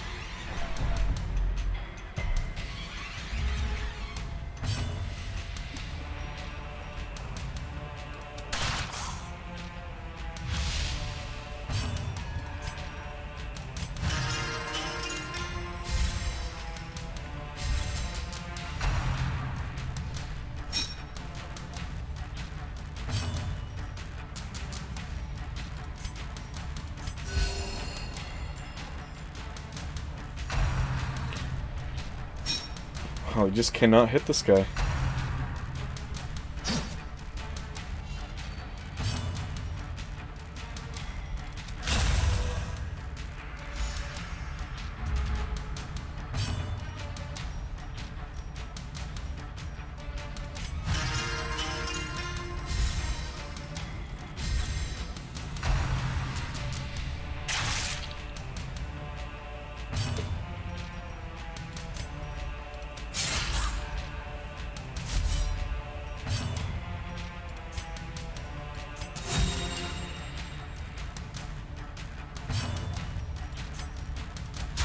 There it is.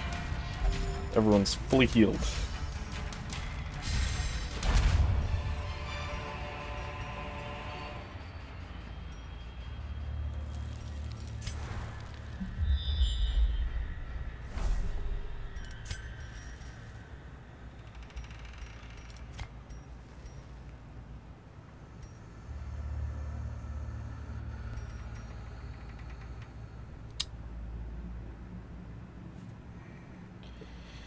Can't use this now though because they're gonna be hungry and stressed if I use it because I have no food.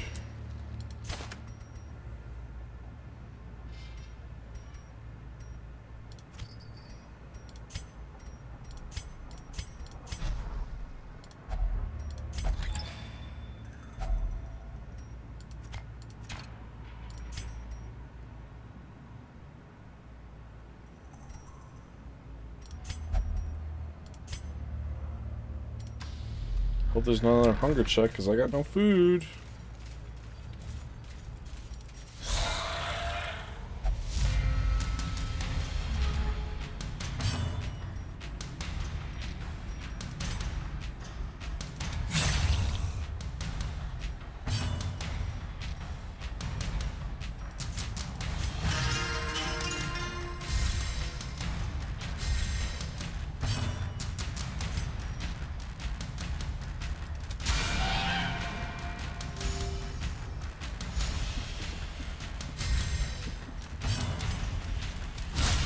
Oh, there it is.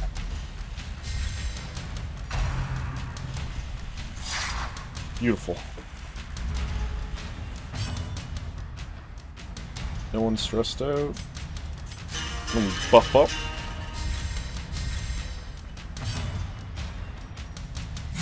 Take this bitch out.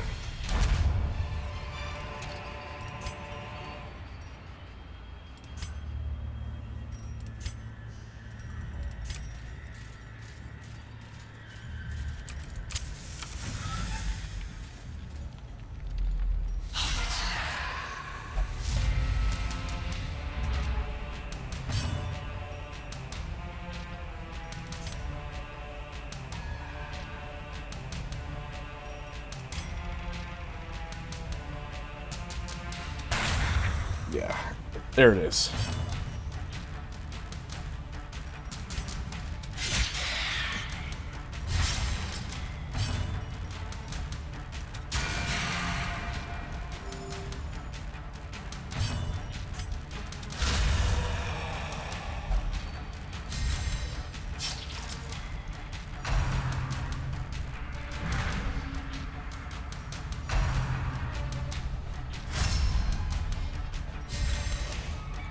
Okay, what to guard do you? Gonna buff again.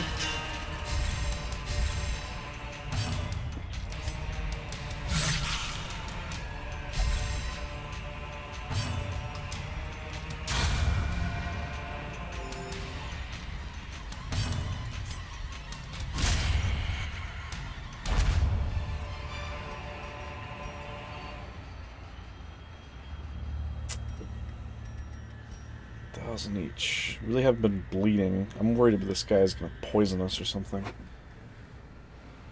I don't think he's going to.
Oh,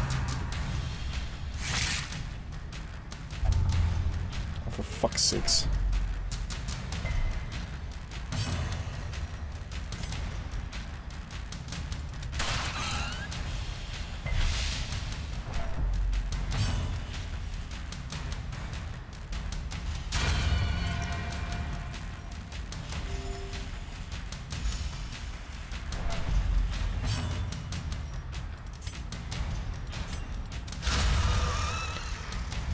But the Jester can't hit that guy. Both of them. Doesn't matter anyway, though.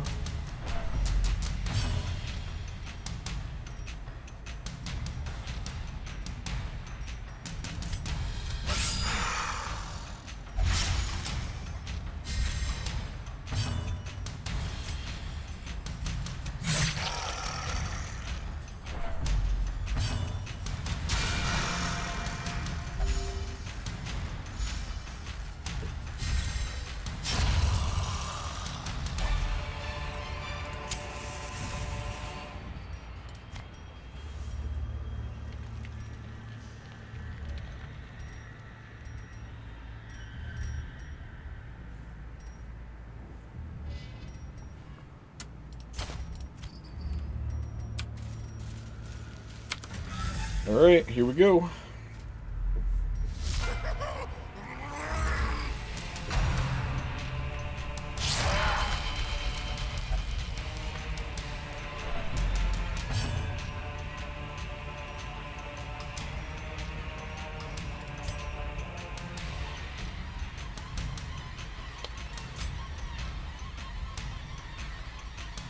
I just need to get this first one out.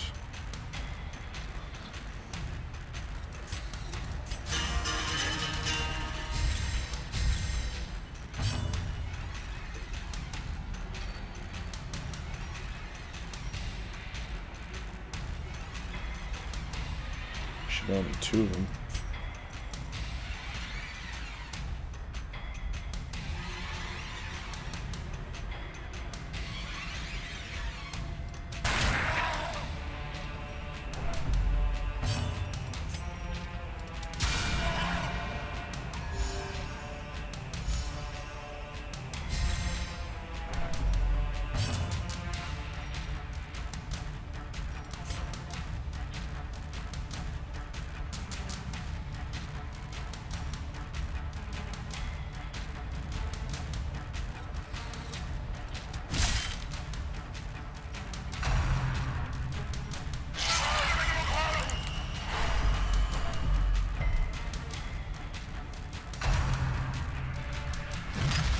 Oh, fuck yeah, he dodged it. Nice.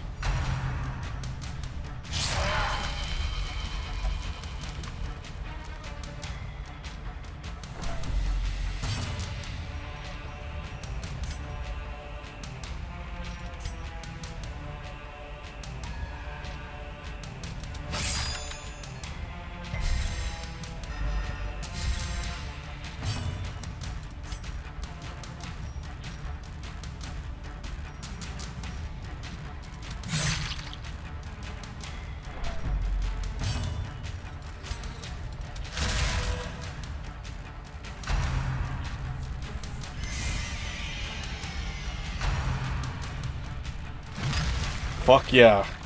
Good dodge.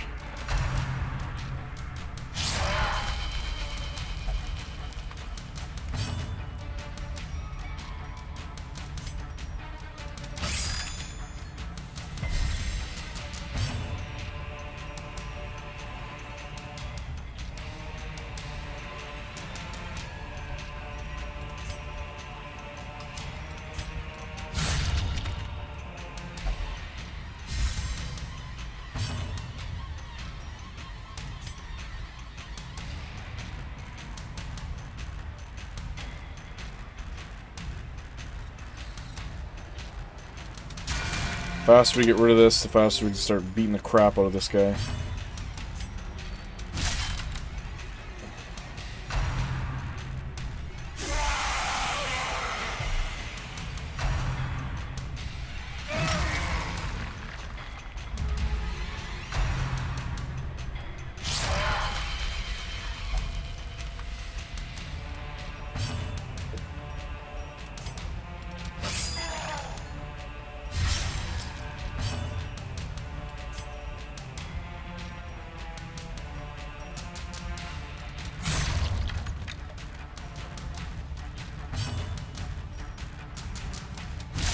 Now you're gonna get it.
Almost got him.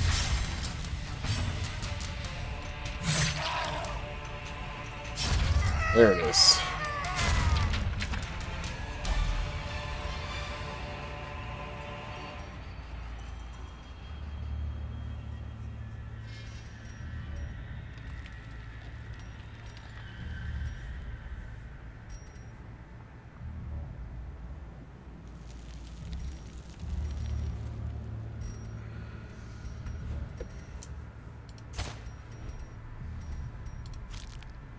These are 25 each. 1,000.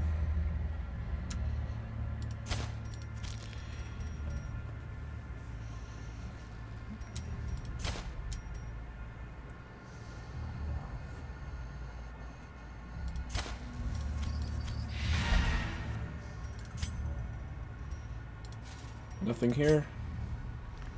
Good. You're kind of beat up there.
Doesn't use any ranged attacks though, does he?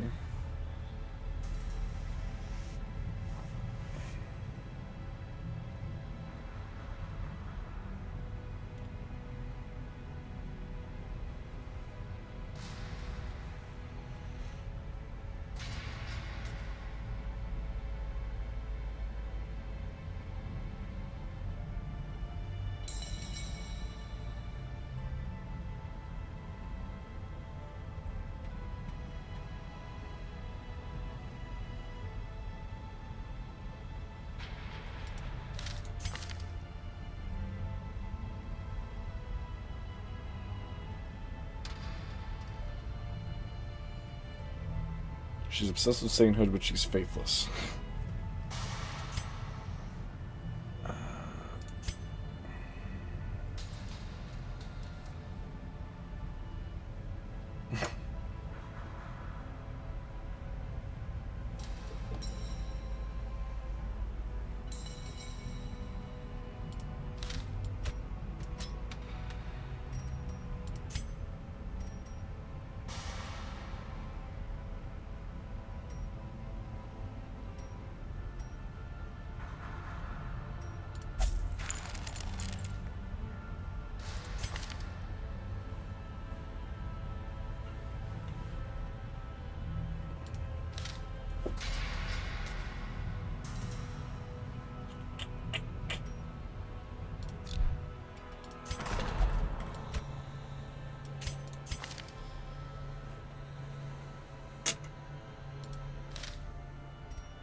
Have some drinks.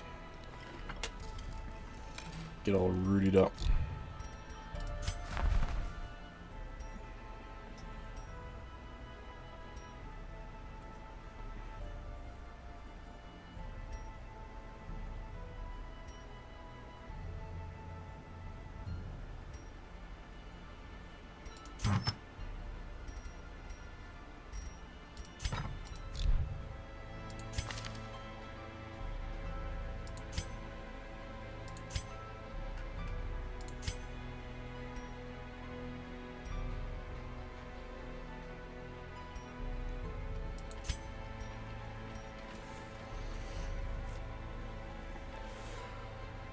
Stun skill chance. She doesn't stun.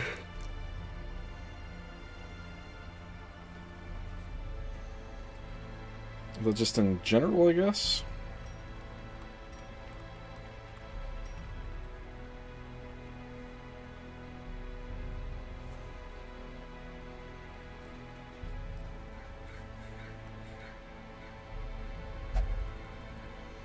Must be, because she doesn't have anything that you can stun with.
Hell yeah.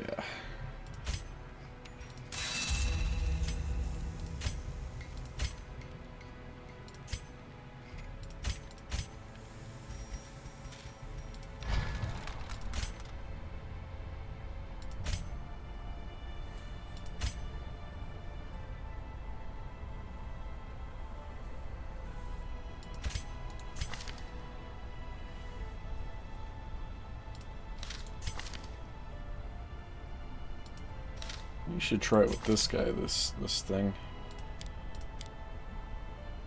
Solo. Oops.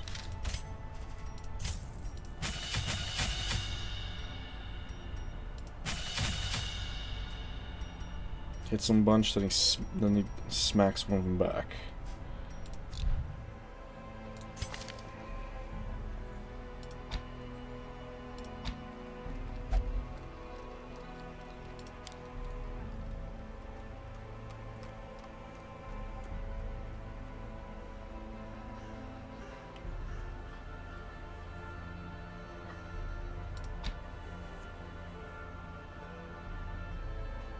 Oh yeah, and this shit. Camping skill stuff.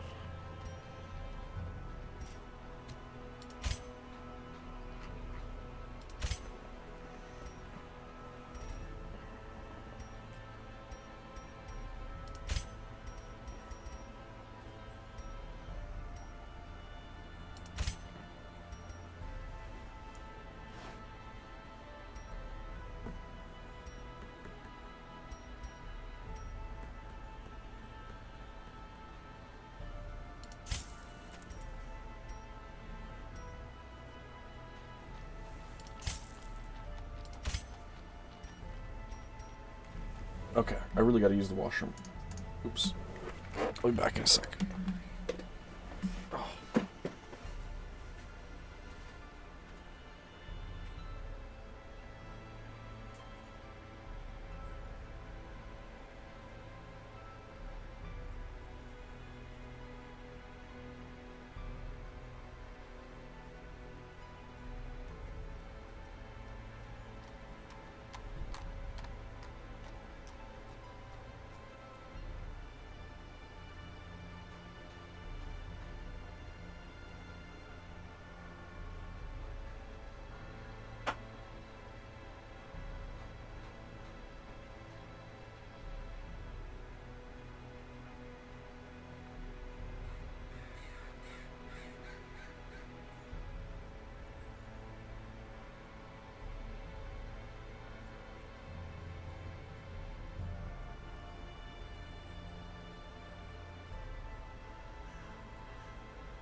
What were we doing here?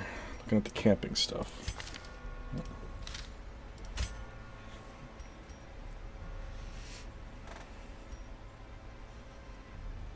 Yeah.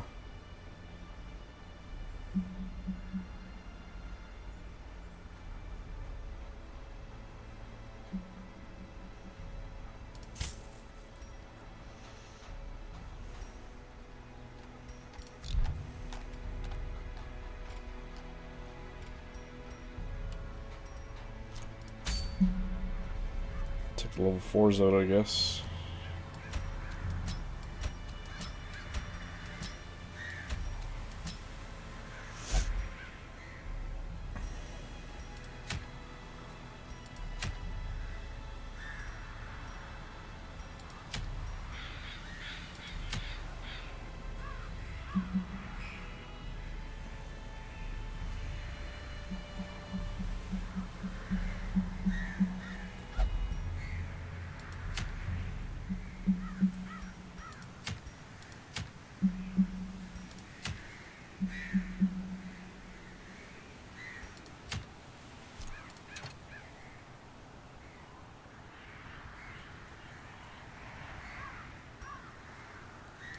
Skills equipped.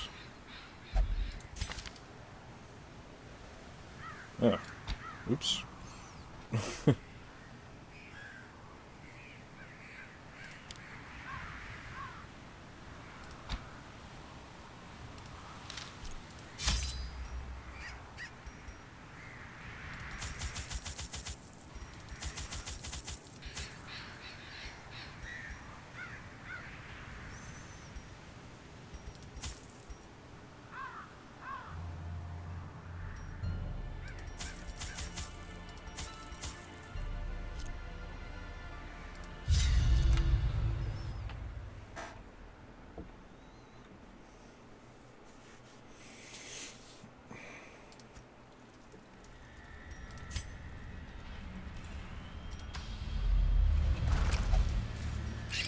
Oh, that was quick.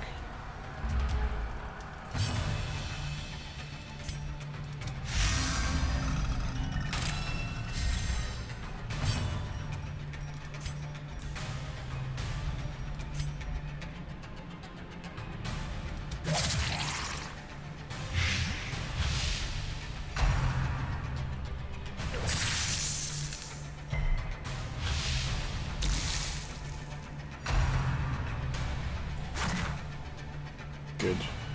Can't hit me, bitch.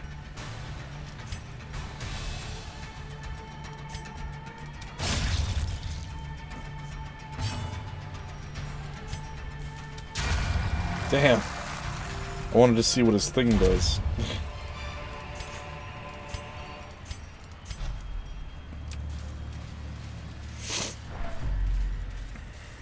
Wait a minute, so what exactly does this fucking thing do?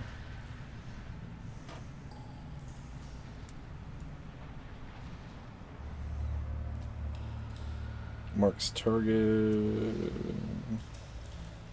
Minus 100%. I don't know. Let's see.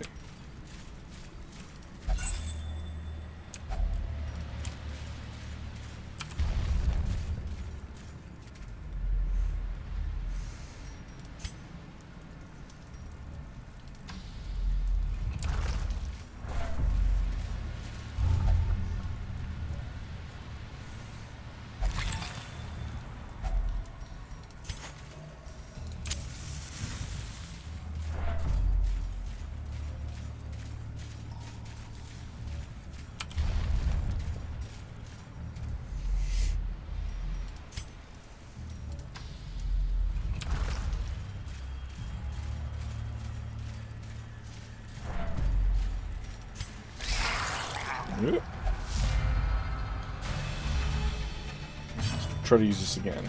Shit, I'm gonna try using this thing first. Should move? No. Wow. Fucking missed.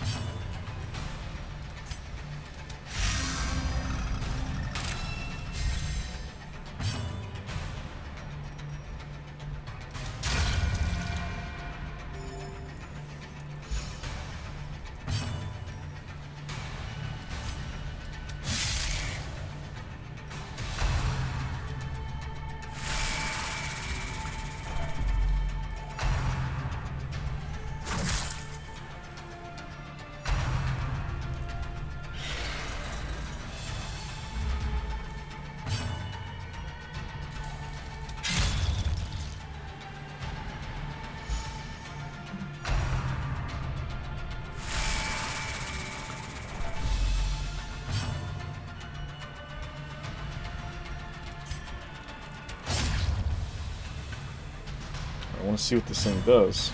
He doesn't get to use it?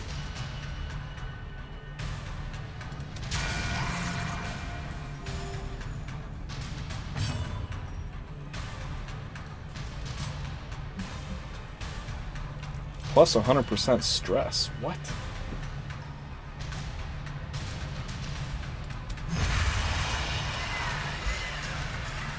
Oh wow, he just does a huge. Alright. That's interesting, I guess. I don't know if I like it.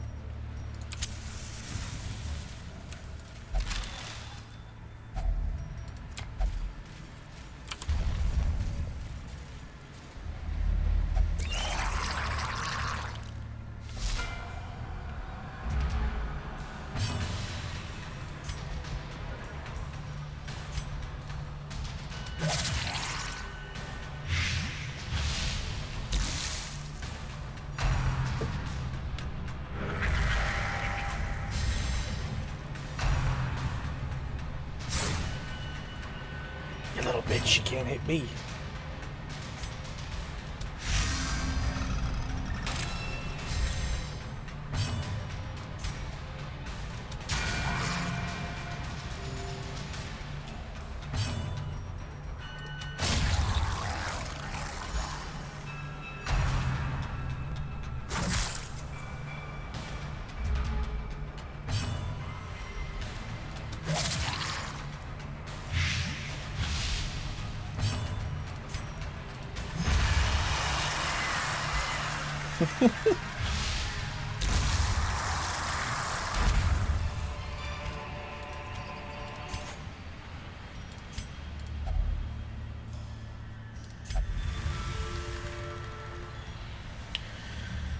Well, I guess it's kind of hit or miss.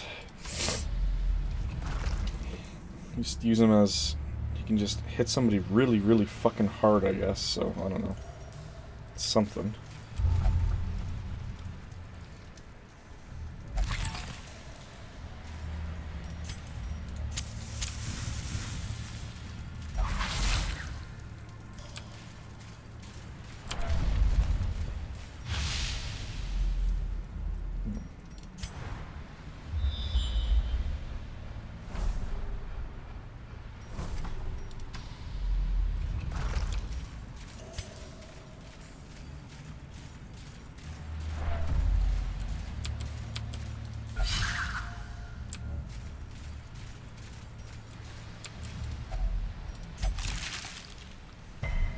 Oh no, it's a trap.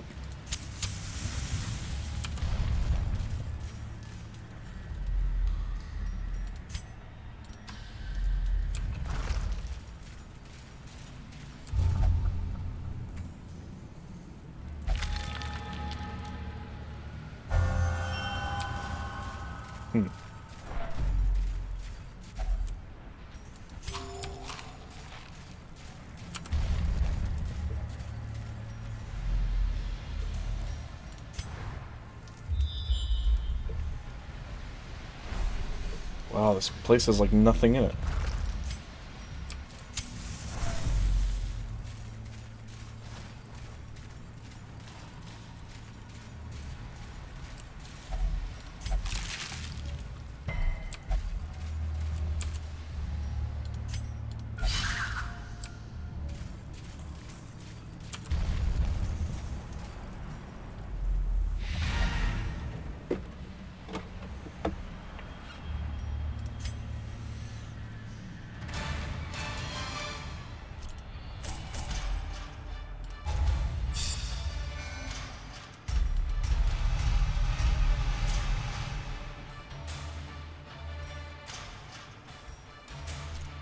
-5 dodge, we need to get rid of that. That's not good.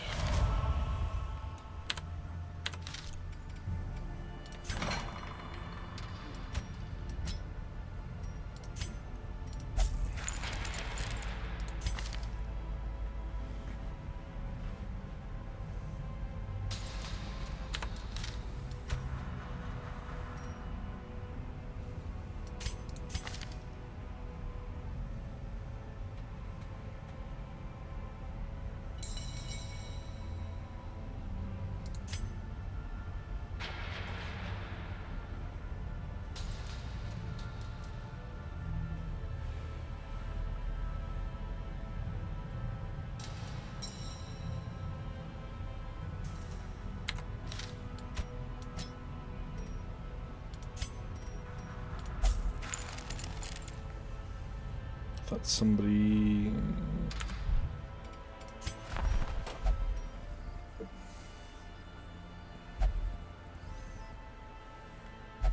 What if I use 2 highwaymen? Could have a guy who shoots and a guy who stabs. I guess that would be kind of pointless, though.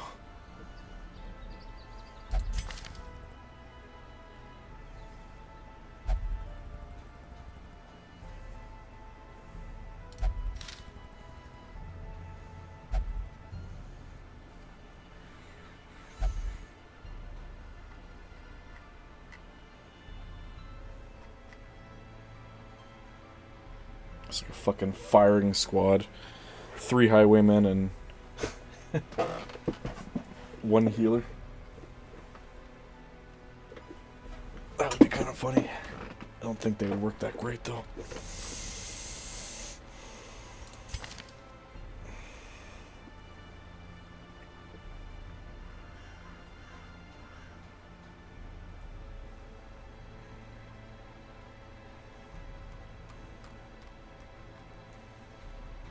What the hell?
These guys are all readied up.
So we go kill the hag.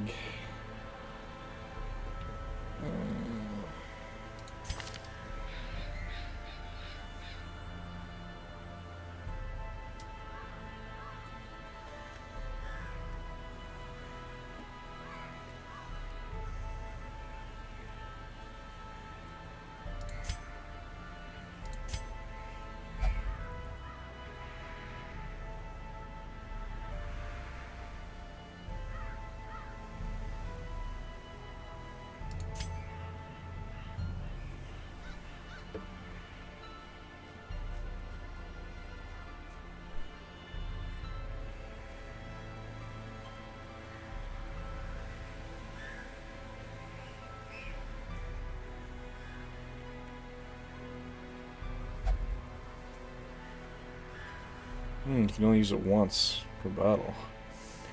Oh, well then when he uses it, he's fucking useless. Then he can't attack.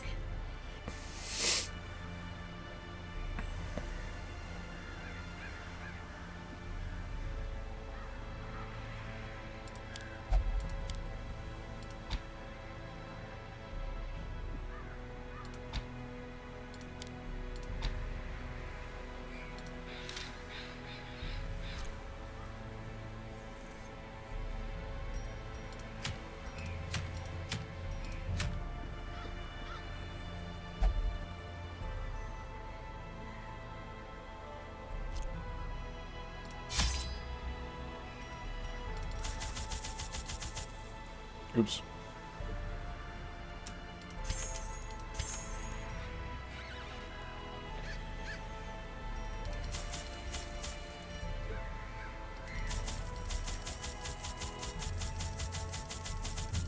I don't know how much food I should bring with me. I'm just gonna go in here completely dark, I think. For the fuck of it. Try to get a bunch of cool shit.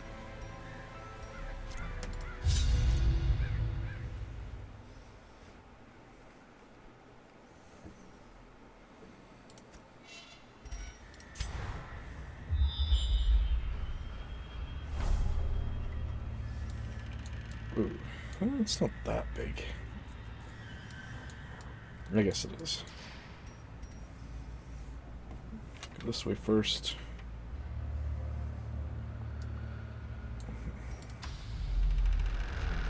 Alright, we're gonna just let it get really dark.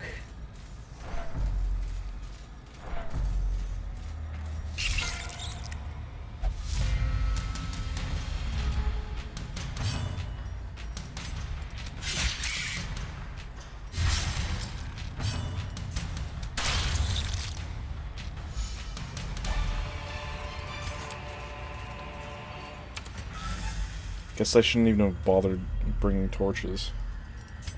I'm just gonna let it get really dark.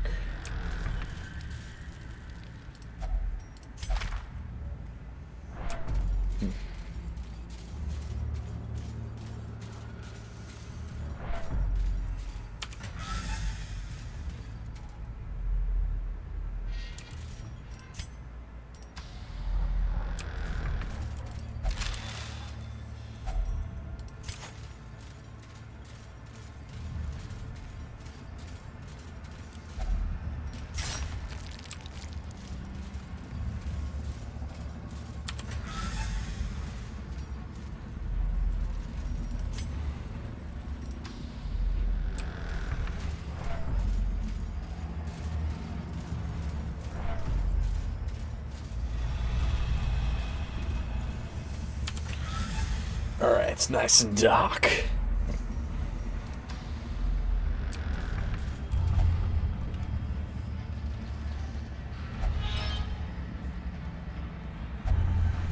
You had to go and do that, didn't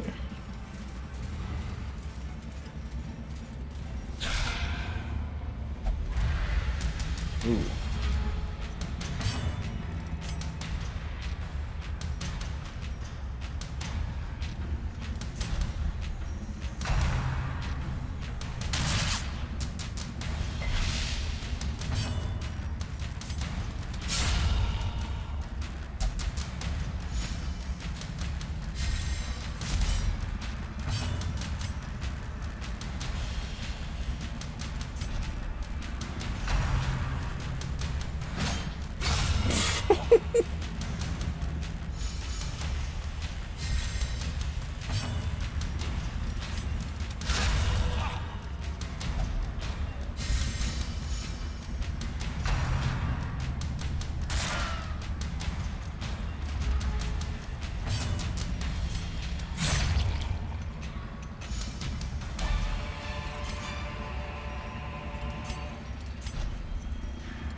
Resist.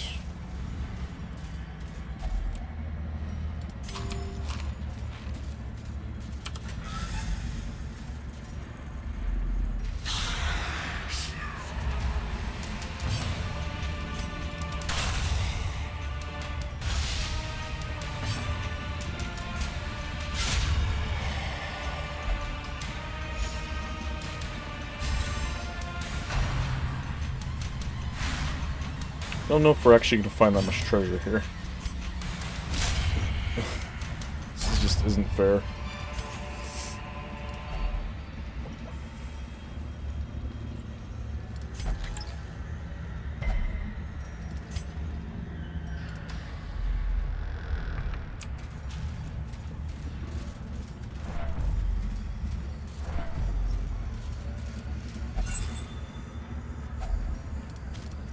There's a torch. Or sorry, not a torch, a statue. Going for the statues and shit.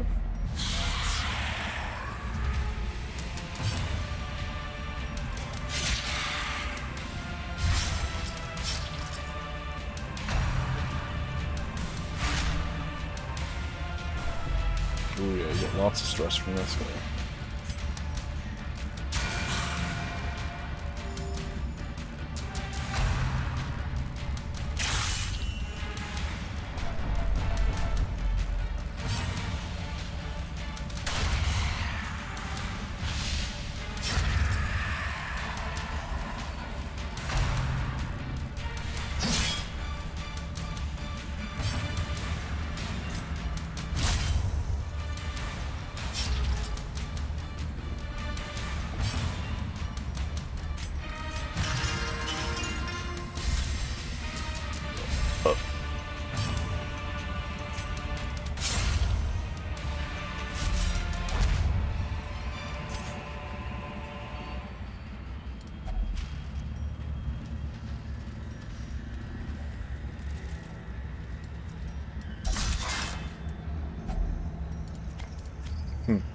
So that's not really worth it.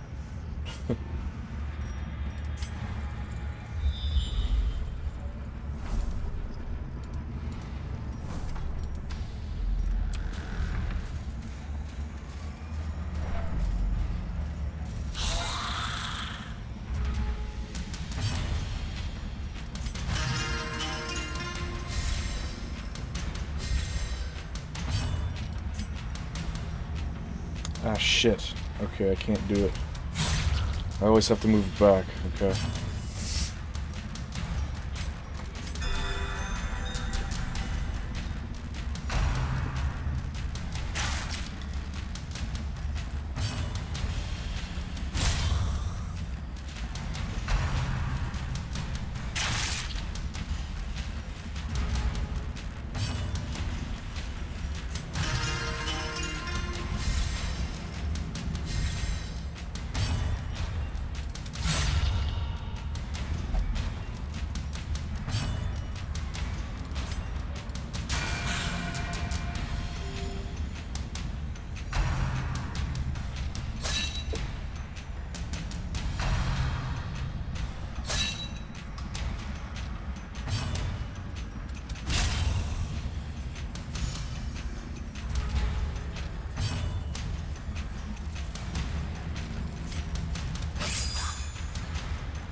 Why not?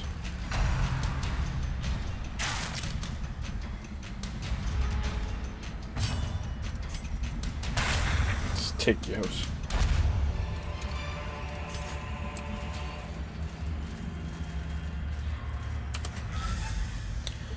Lots of gold, lots of bad guys.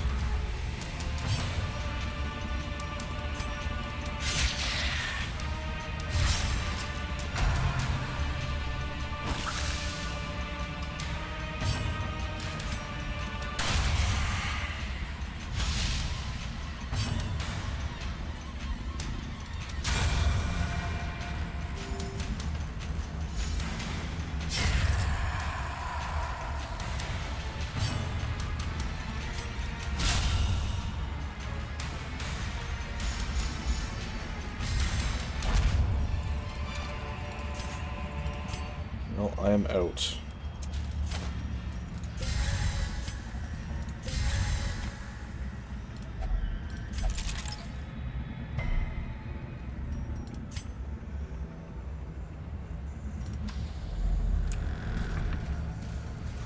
We're not going to need to camp.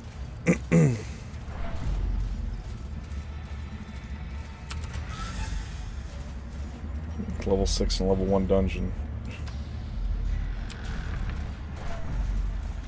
I don't feel bad at all, though. Don't feel bad at all.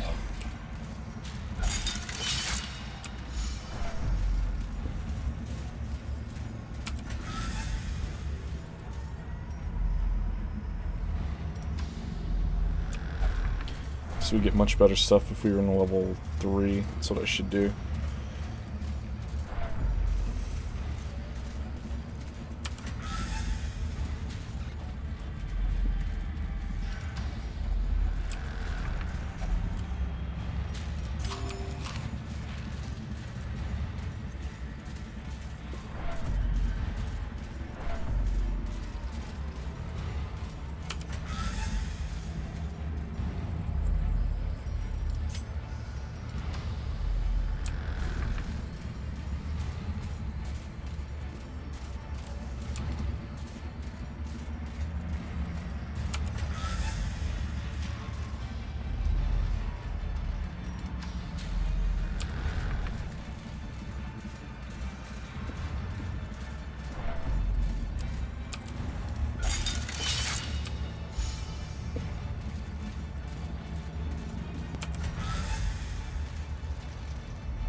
There's a secret door up there, too.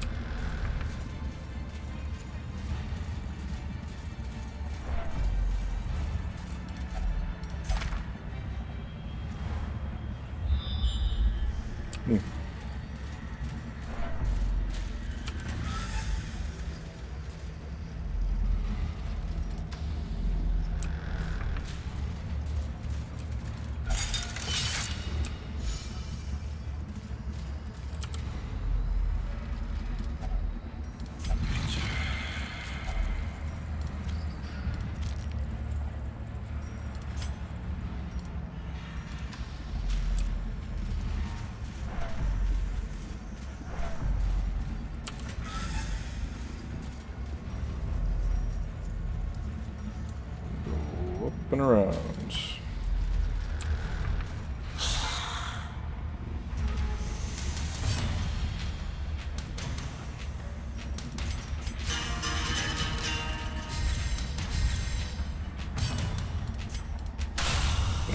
Oh, fuck.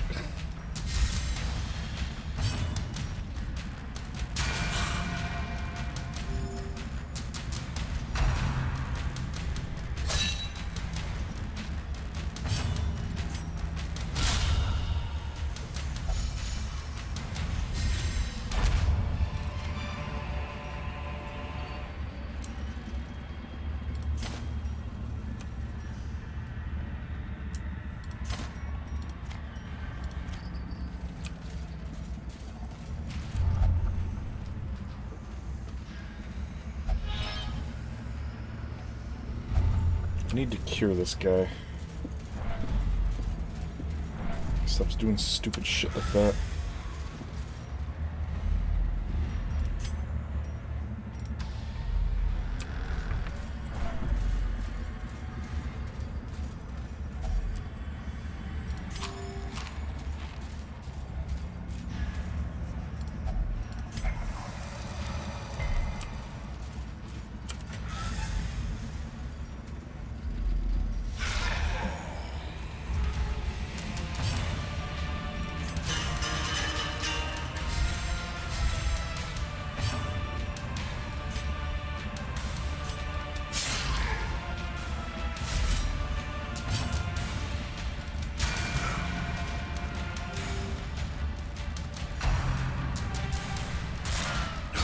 Oh my god, I fucking love that. That never gets old.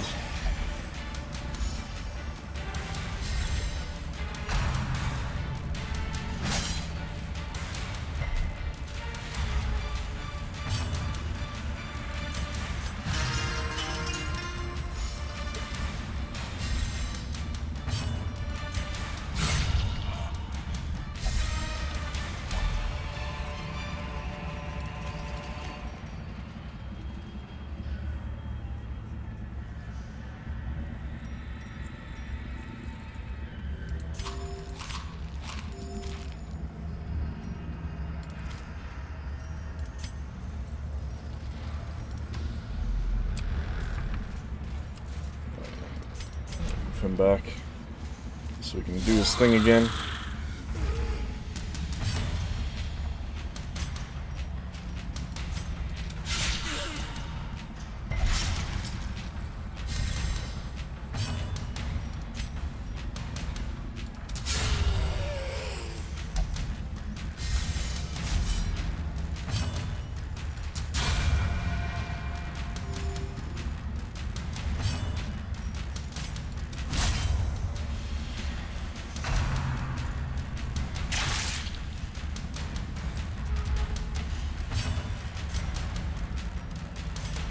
Well, I guess I can't do it now.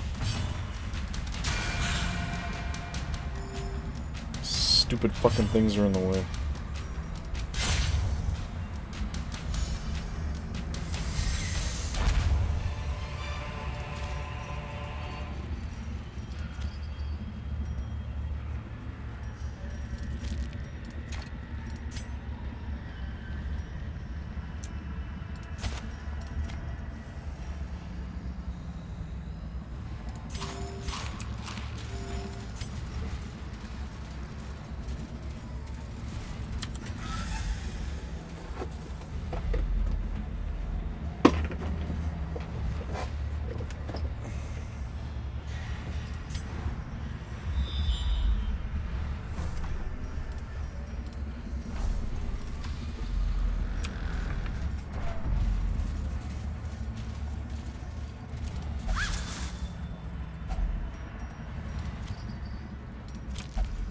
It's just mostly gold. I need more shit than that. I need like the crests and stuff.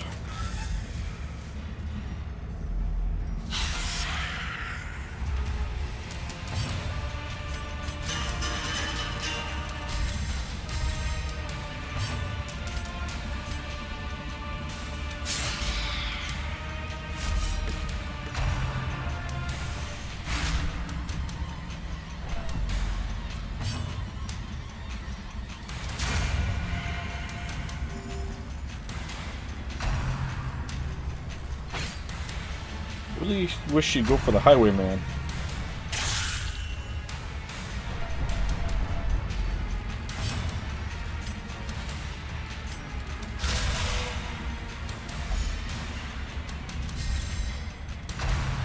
There we go.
My riposte is gone.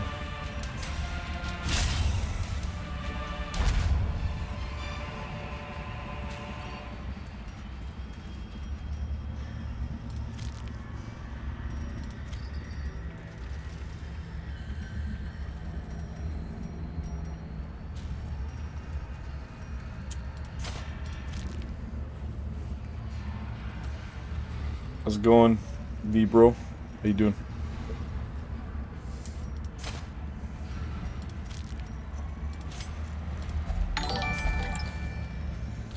Thanks for on the stream, V bro.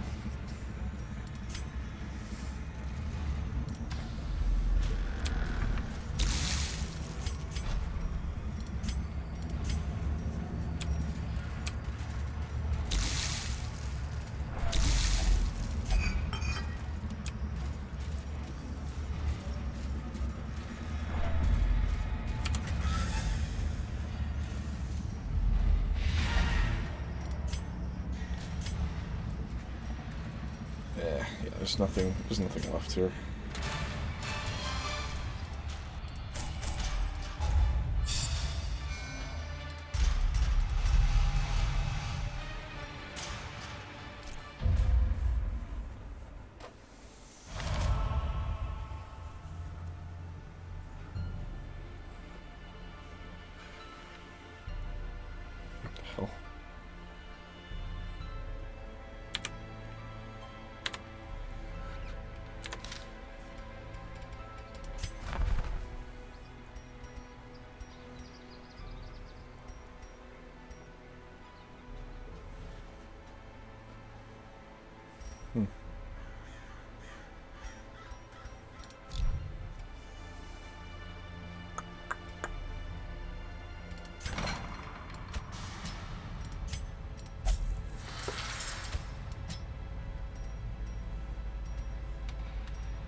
It's fucking expensive.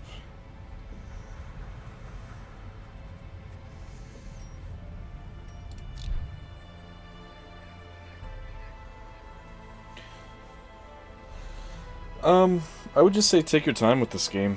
Just take it slow. There's no rush. Just slowly build them up. That's what I've done.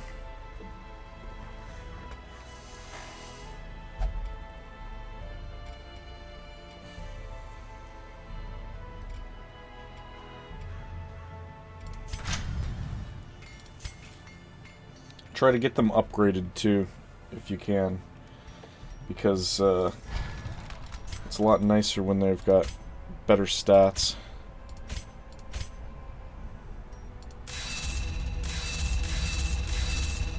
Like these guys.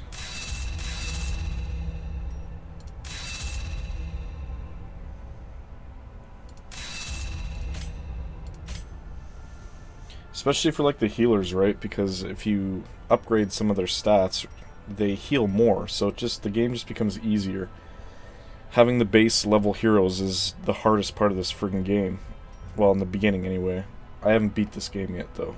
The level 5 dungeons are pretty difficult, even with level 6s and shit like that. It's not really anything around that, but yeah, it's always, I'd say it's probably the hardest in the beginning.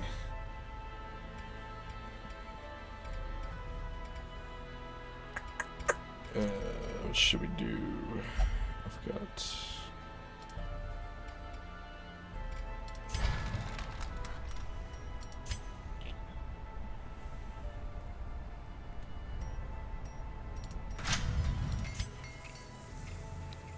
No, you don't let them build stress. You don't want to build stress on them. Stress will lose your party. Stress will fuck you up.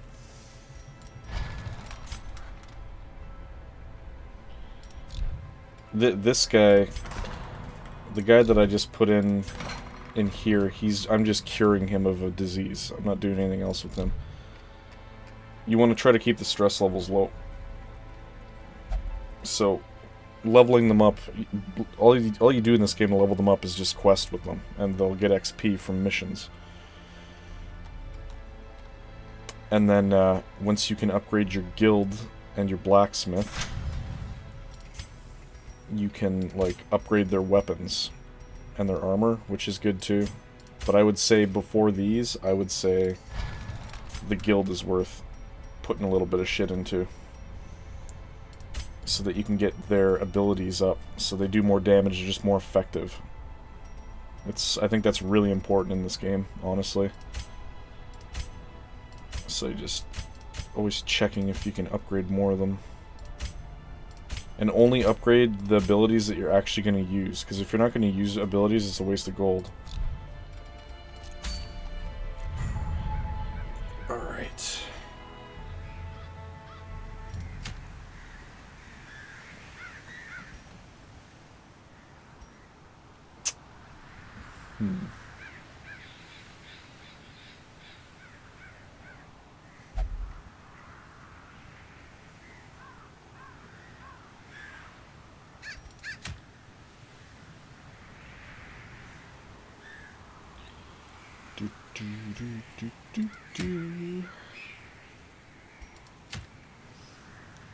The Horrid Shrieker.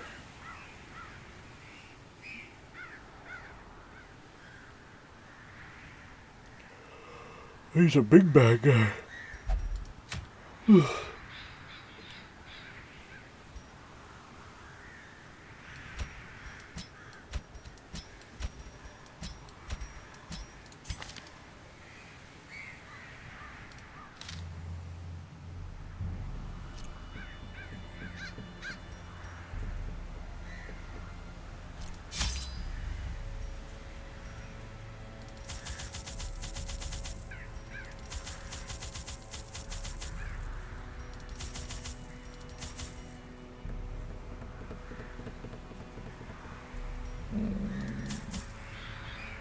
don't think I'm gonna need that many of these.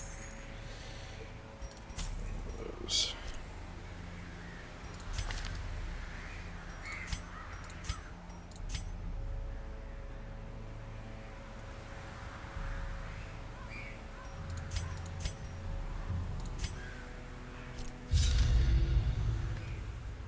Oh yeah, I tried him out. I forget what his name is. The Abomination, that's who he is. I'm not a fan of him, honestly.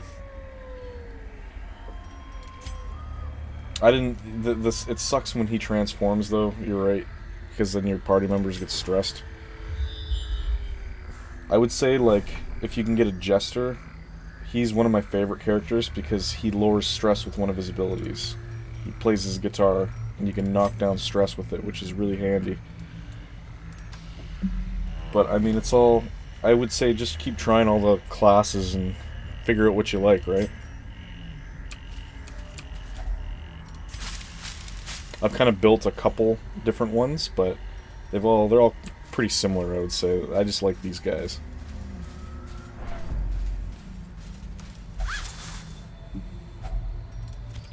Yeah, I like the Gravedigger, it's pretty cool. Yep. It's a really big thing, because stress in the beginning completely fucked me up, and I thought the game was shit, because I'm like, how do you get rid of stress? It's so bullshit.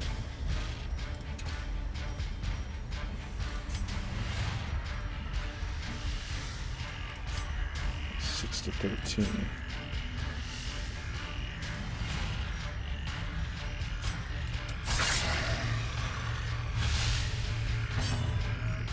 This one, the Inspiring Tune. So see, she's got 20 stress. Takes 11 off it right away, just like that. It's really, really good to have, in my opinion.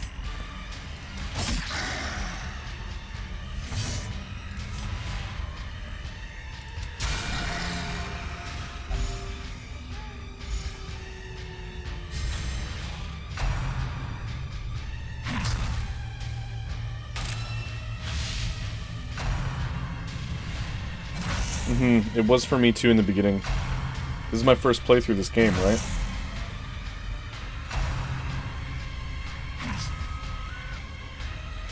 So it was pretty fucked, because there's no way of getting rid of it. And the only other way you can get rid of it, really, is... There's a few guys that have a little bit of, like, stress debuff shit, but he does it the most. But you can, if you camp, you can get rid of a bunch of stress, but that's only on the medium or long missions, which I'm assuming you're probably gonna do a lot of short ones, right? Probably doing a lot of short missions, so...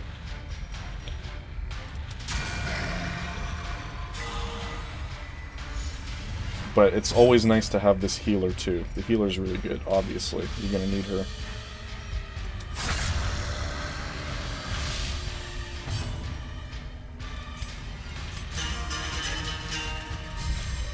Jester's good support, and he can attack, so I think he's damn good. I use 2 Jesters, so I've got 2 squads. He's in one, there's another one that I have in the main one, and then there's one that I don't have a Jester. But he's nice to have around.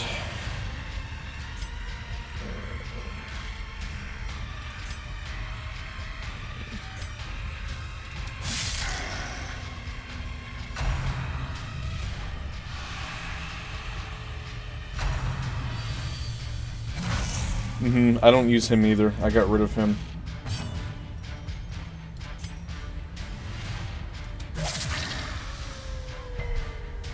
Oh, fucker. The Houdini guy, the Occultist, that's him. The Occultist. I don't like him. Not a fan.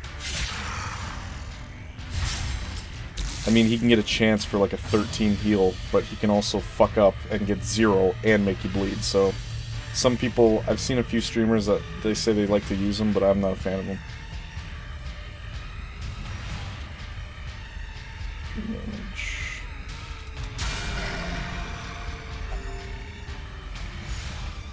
But it's worth trying every class at least once, and kind of looking at their abilities and figure out which ones you like. Like this guy in the middle, or in the front, the leper, he just does a lot of frickin' damage with his big sword.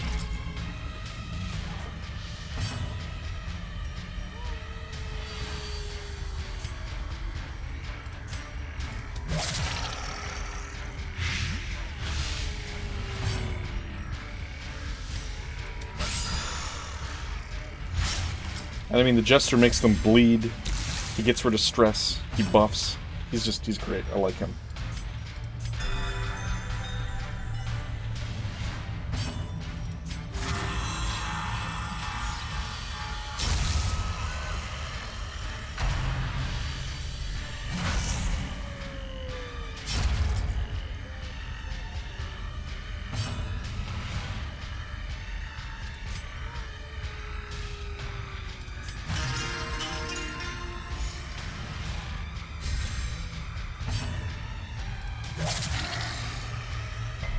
Good. I didn't actually want him to die, so I can heal him. Oh, she's... Oh, shit. Didn't mean to do that. Fuck.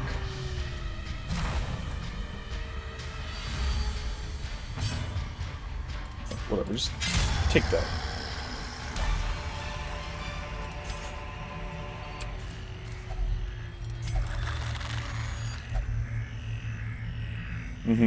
This guy's the leper. He just does a lot of damage with his big-ass sword. He's kind of like the Crusader. I mean, him and the Crusader are very, very alike, I would say, because the Crusader has a heal. The Crusader can heal anyone on the party, whereas the leper can only heal himself. But he's pretty good. He's got other things, like, he's got other buffs, so he can, like, do shield stuff, but I've just got, like, mostly attack stuff on him.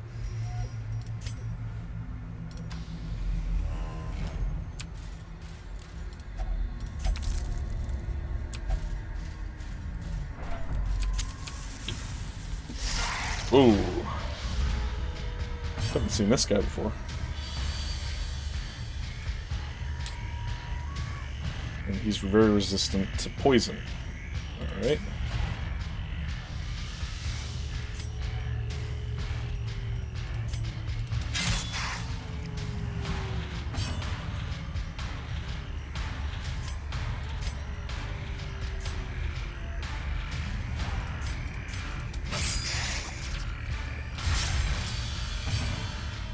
Well, the Highwayman is one of my favorites. I run him on my main party. The guy with the pistol, he's great. I love him.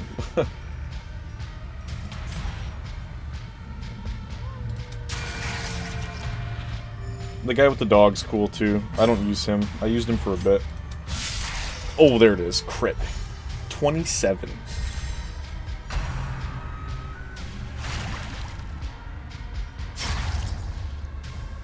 Just like that. He's done. Didn't even get to attack.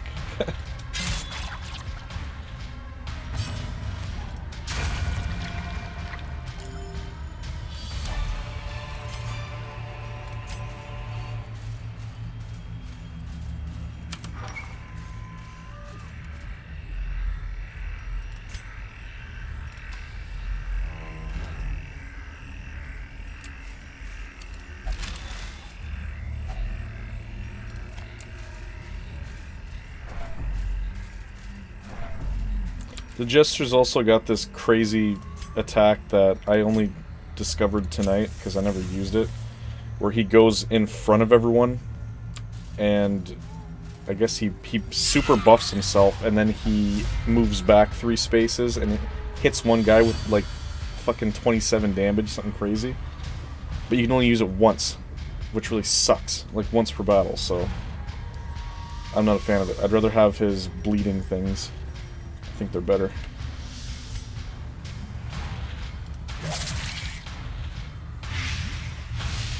But he kicks ass. He's great.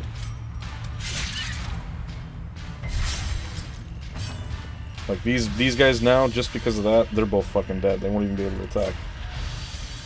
So I got a free turn. I might as well just heal.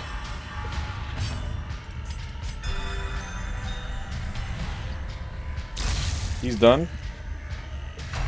This guy's gonna attack, but he doesn't do shit. Nah, he can dodge. He's done. So, one, you really should try to like hit them with poison and make them bleed and everything. It's a good idea.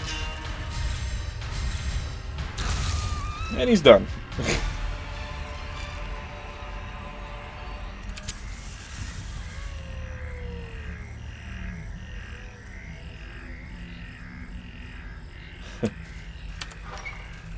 Yeah, the Plague Doctor, I used him in the beginning, and then I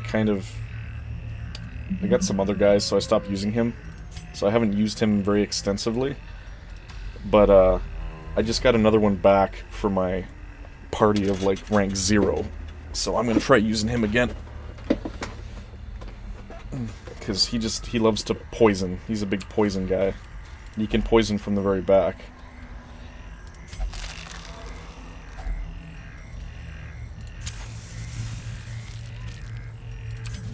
Fucking full inventory.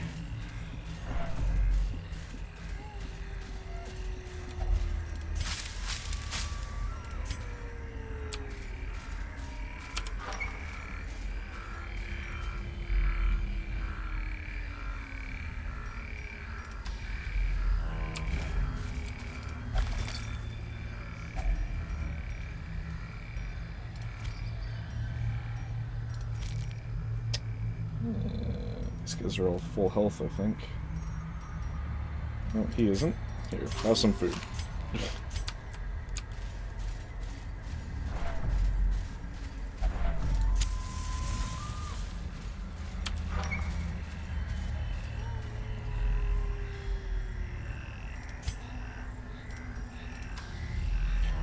Maybe we'll camp once we backtrack.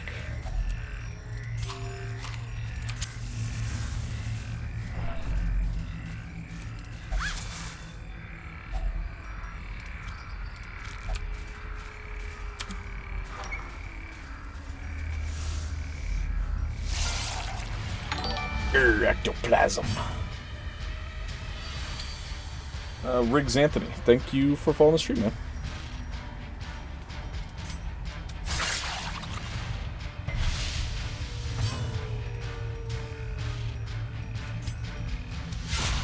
These guys work really well together too, as you can see, because they can both attack 2 of the same targets right after each other.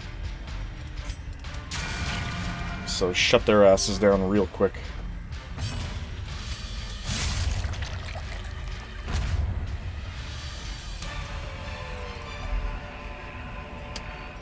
I've got my keys.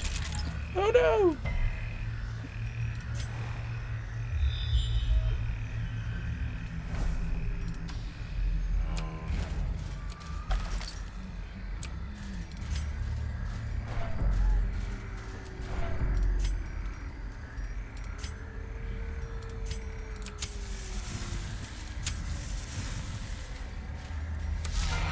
Ooh, who's this guy?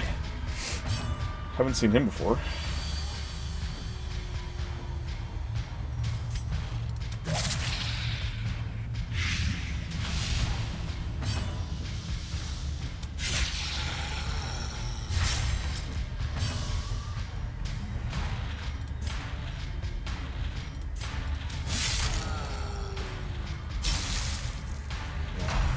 Almost got that guy in the back.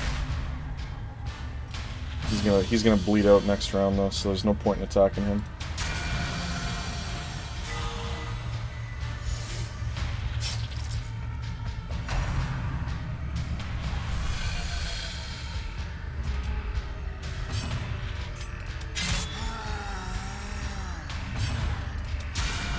Oh fuck yeah.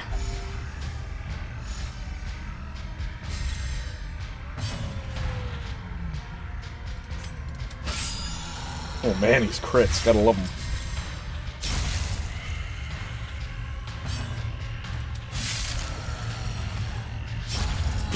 Then he bleeds out.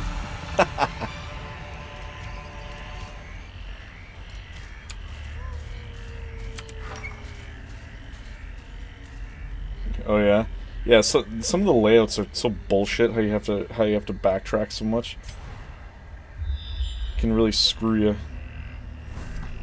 That's why it's worth provisioning a decent amount, just in case. So the last thing you want to do is run out of food. Key.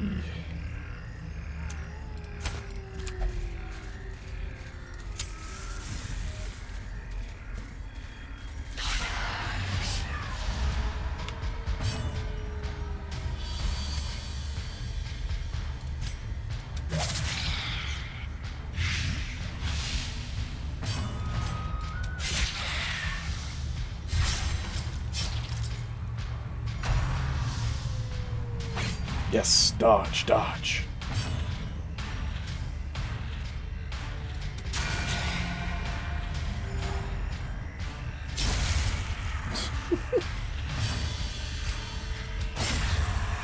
Oh yeah.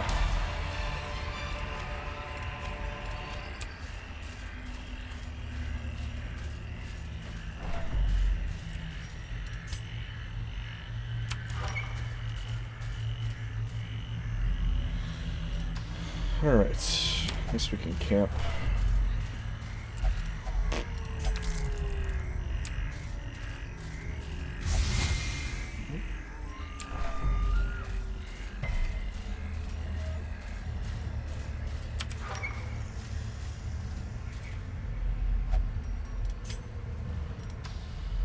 Honestly, I don't think we really need to camp, but let's just do it anyway.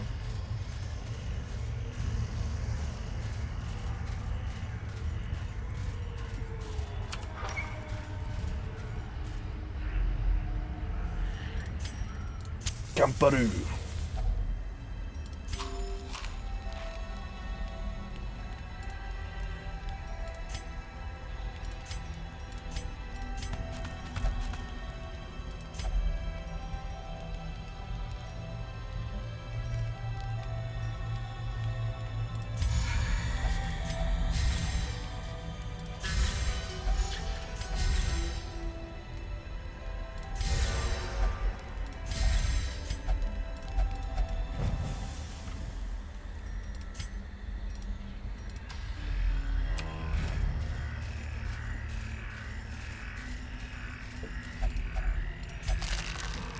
Sometimes a tree is just a tree.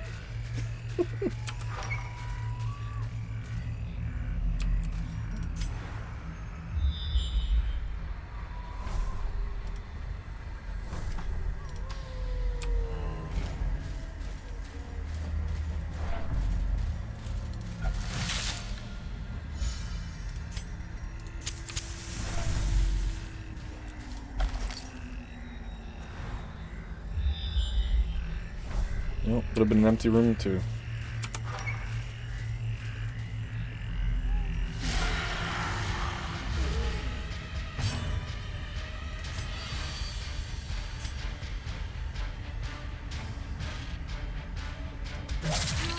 Fuck this guy.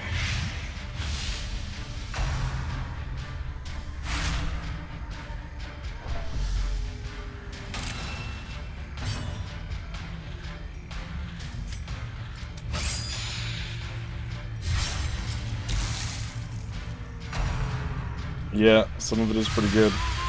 The narrator's pretty good too, but I just kind of got... He kind of got irritating. He said a lot of the same things in the battles, so I just took him off. That's why you don't hear him saying things.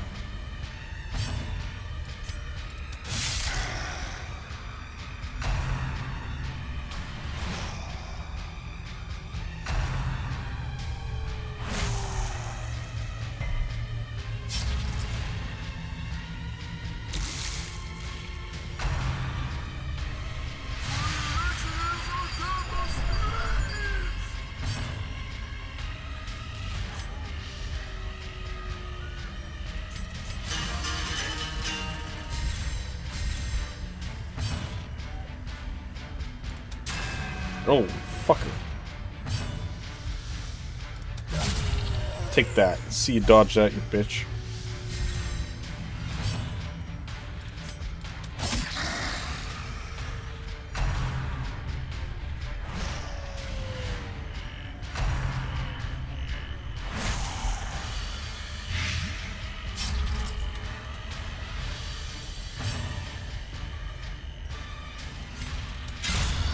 Ooh, there it is.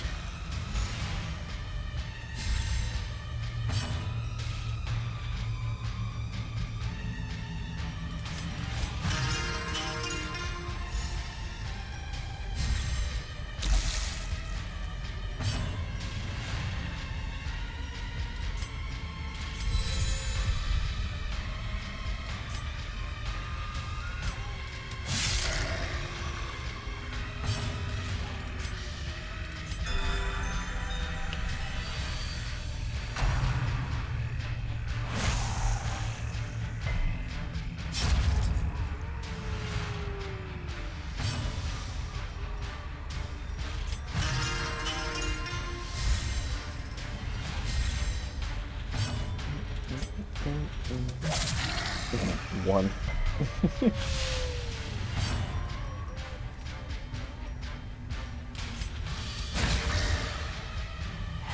Stun you for the hell of it. Just play with this guy. Alright, now we took him out.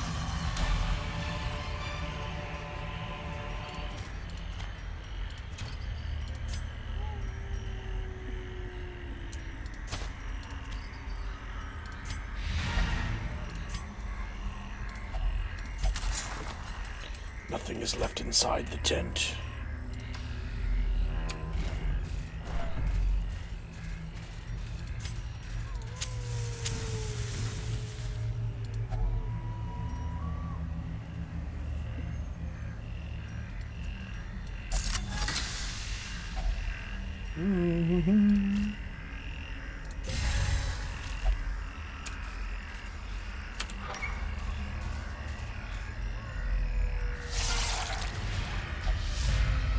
Ooh, surprised. Gotta love it.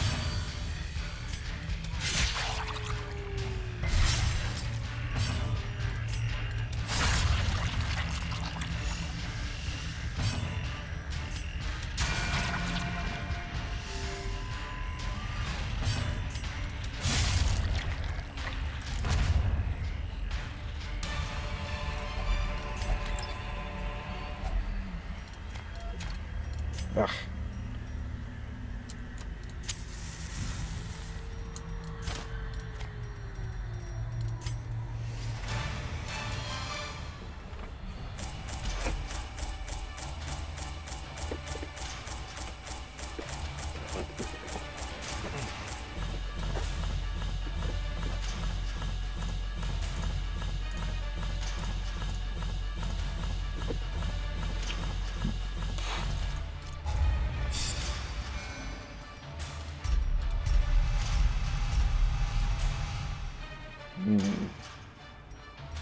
Fucking compulsive.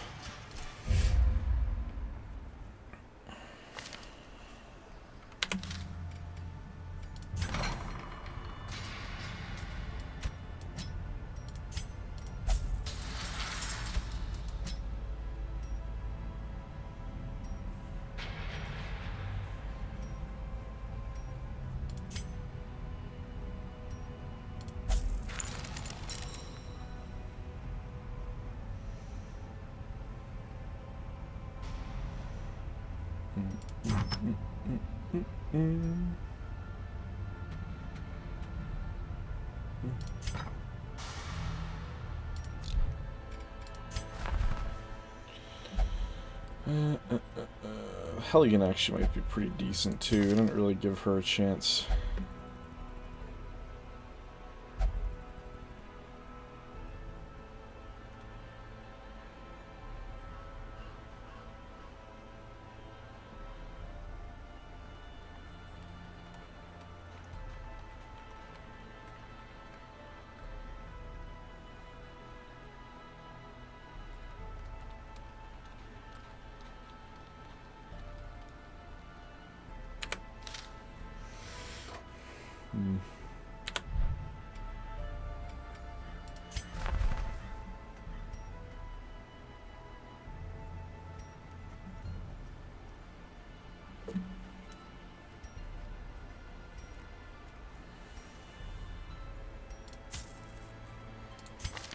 Who had that on them?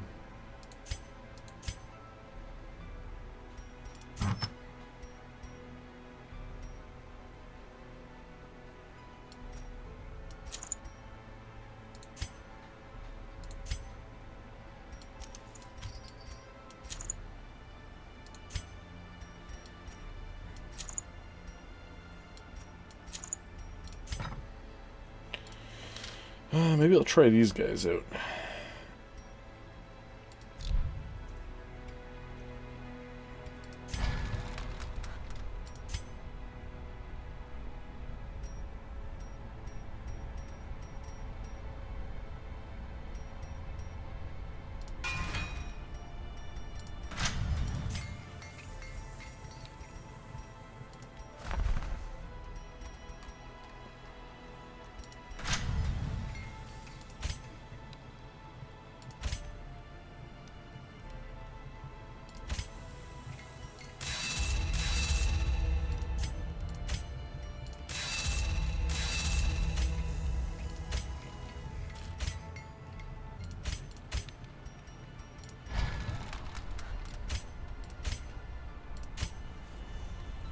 Ooh, this is getting kind of expensive.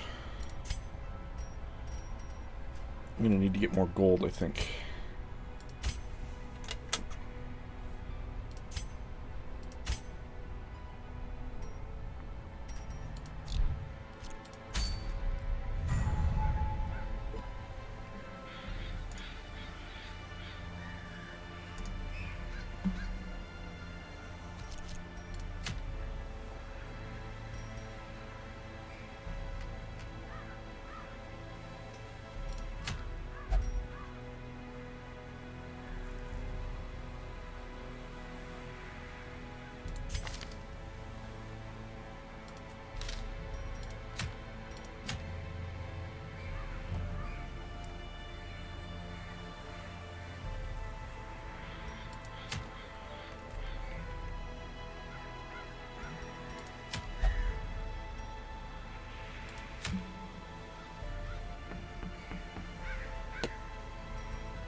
The Alluring Siren, she's a bitch.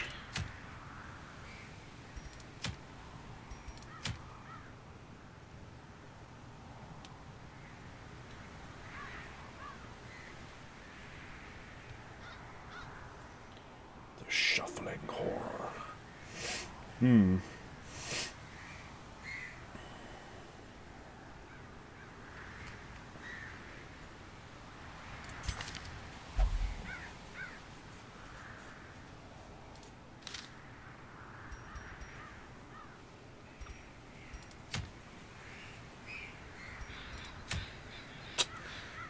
Shit, I don't know. I don't know what I should do. Go after the Necromancer Lord? These guys?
I'm not gonna bring...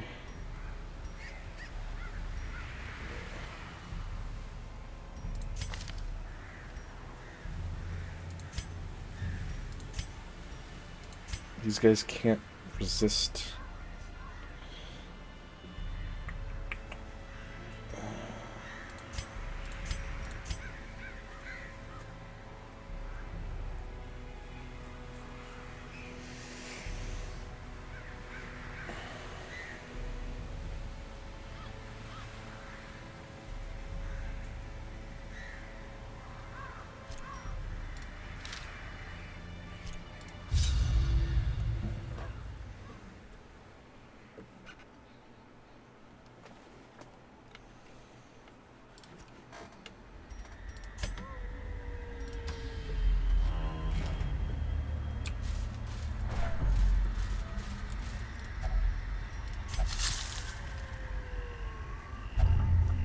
Oh shit.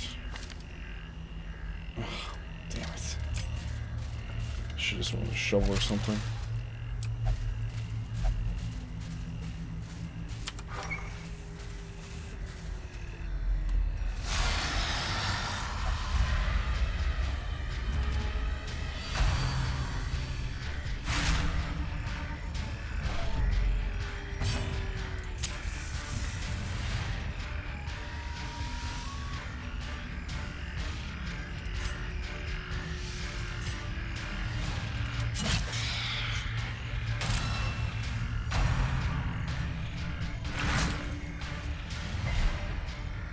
it would have been great if you pulled me.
Oh, I can hit him from here.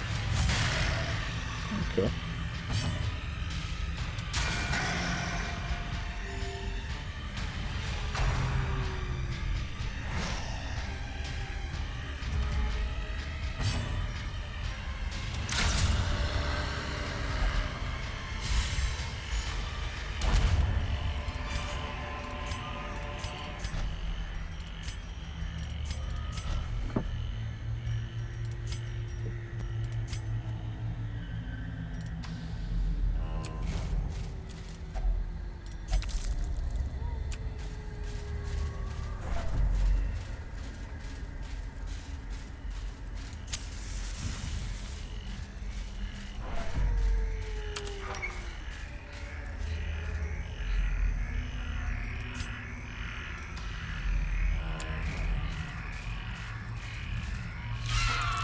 Yeah.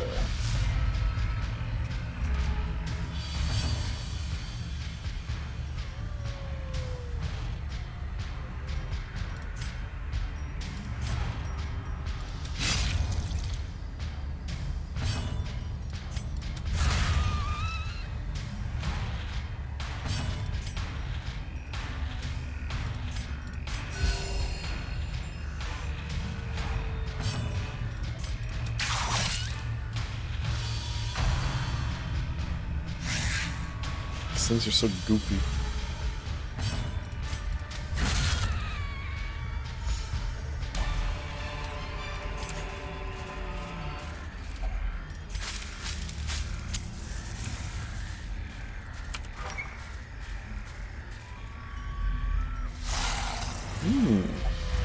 Shit.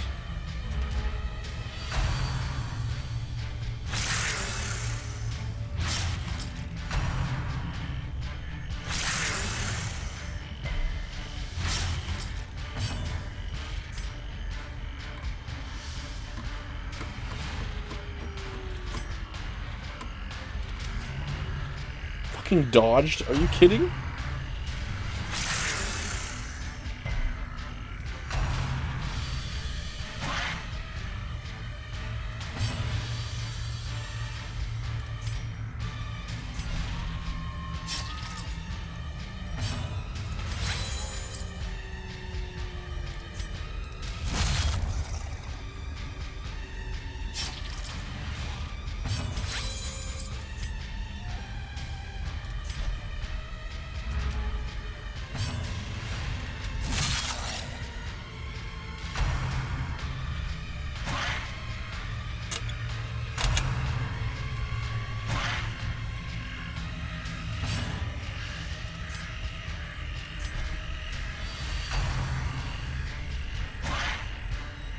Finally in a decent formation.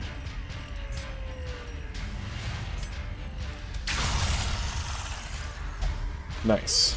That was beautiful.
Ouch.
And you got poisoned. I don't have anything for that either. Just had to go and do it.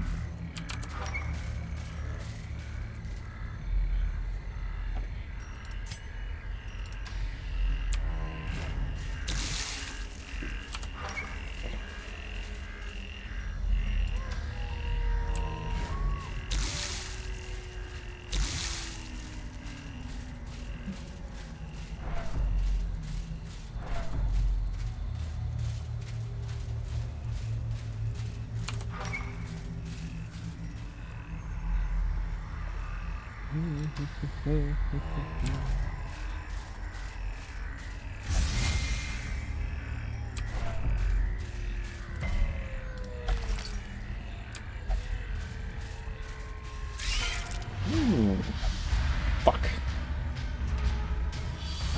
This isn't actually that bad.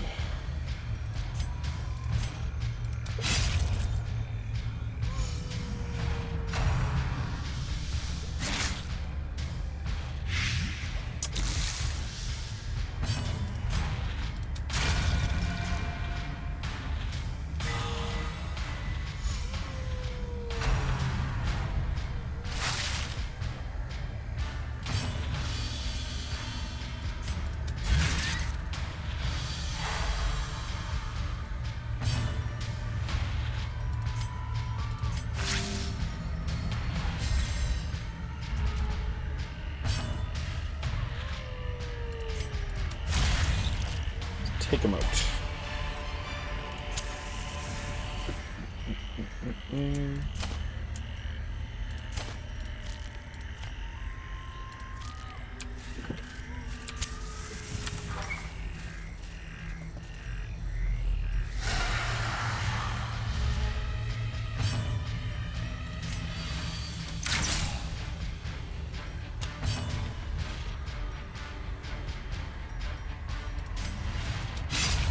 Get rid of him.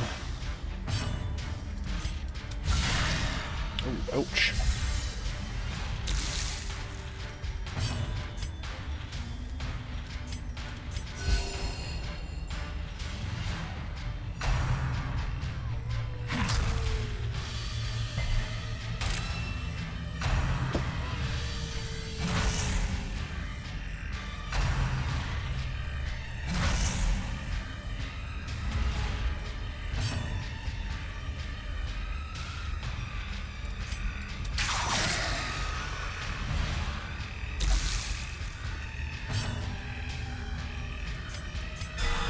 Oh, there it is.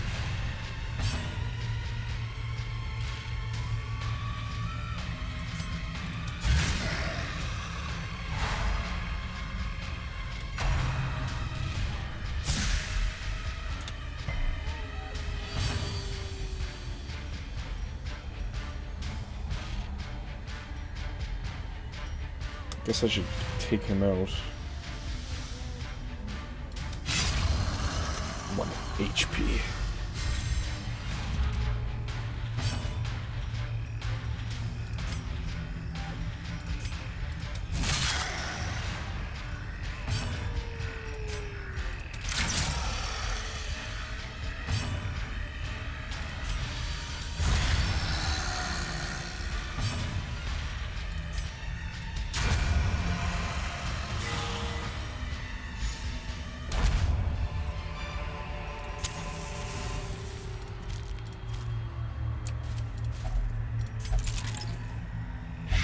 Oh, no. Fucking poisoned again.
Boom.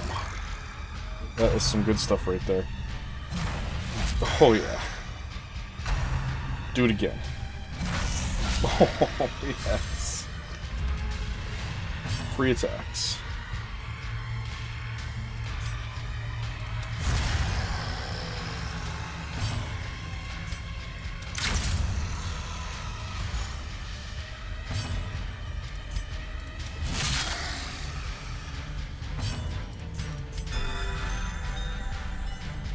Alright. Now, counter him. Here it is. Oh, ouch.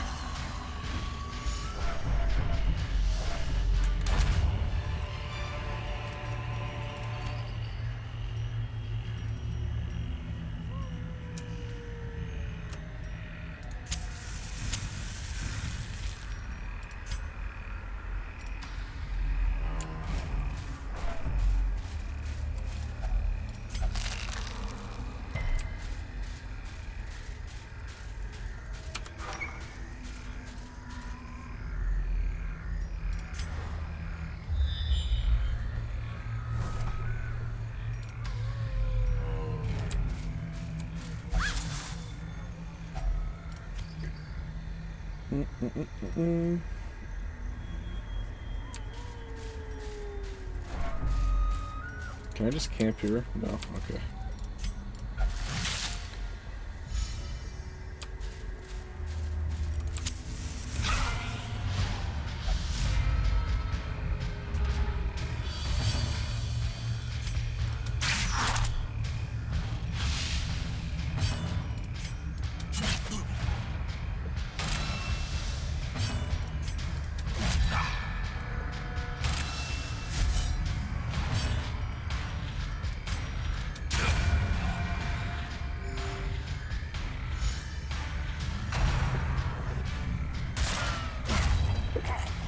Ooh, ouch!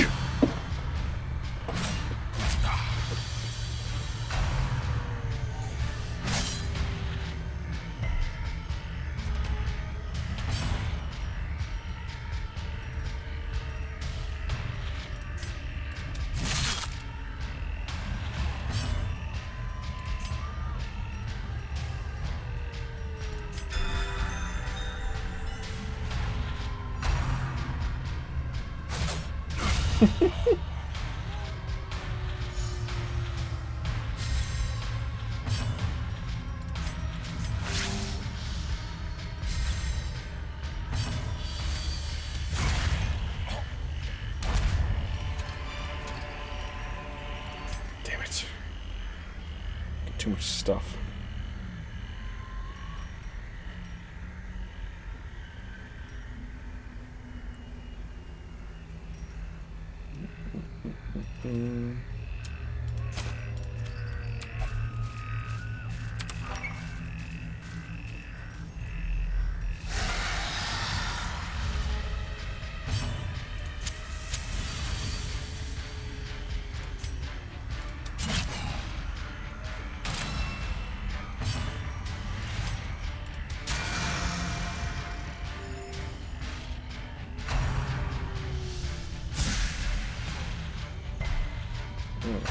Got away. I'll grab you again.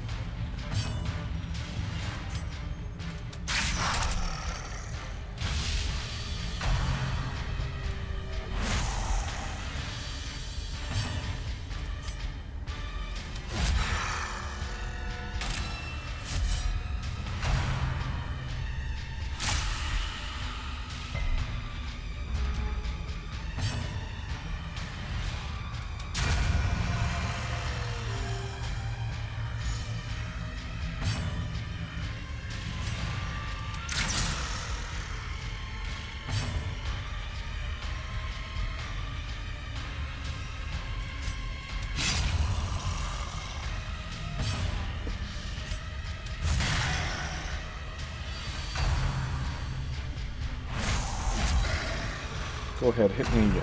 Do it. Ooh.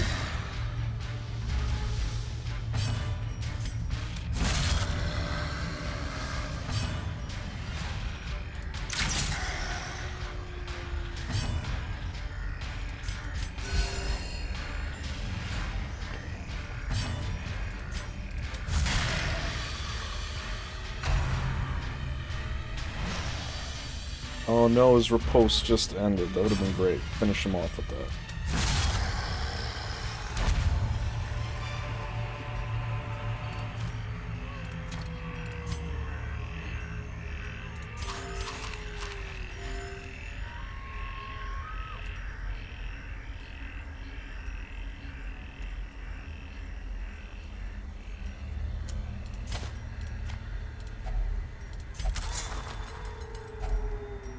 Whoa, that's a lot of stuff.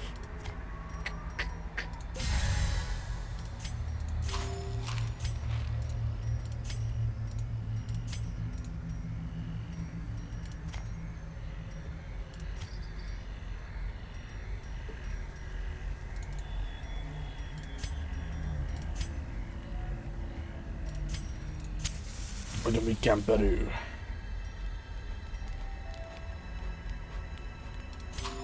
Feast, feast.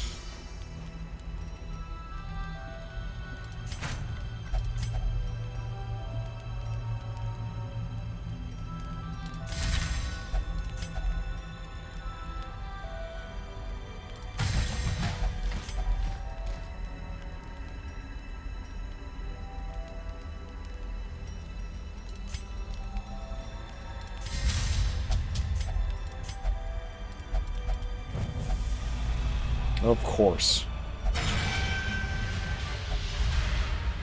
Just trying to get some sleep and you guys had to pull this shit, eh?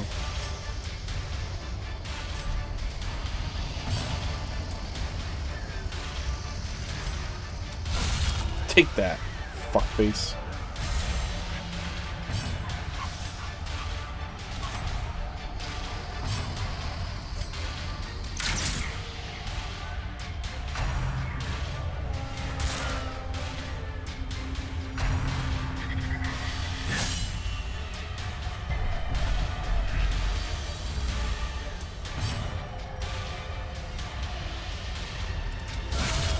Oh my goodness.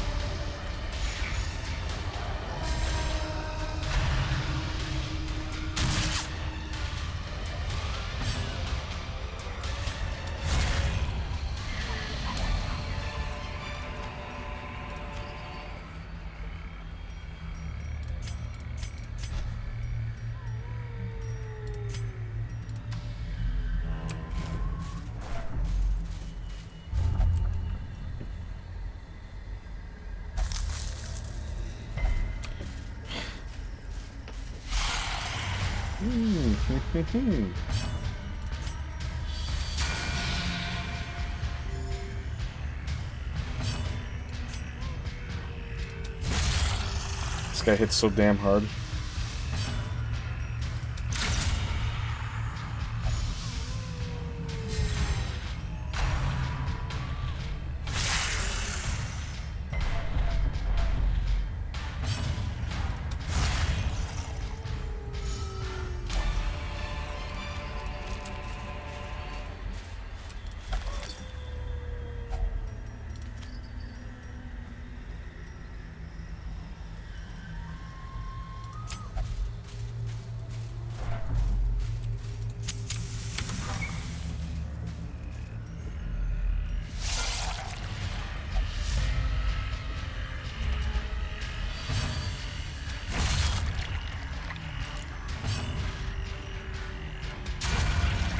Oh, look at that. Not bad.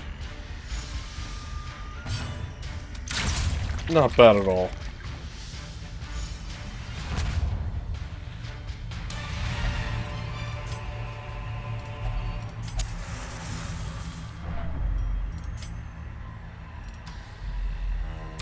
No more room battles.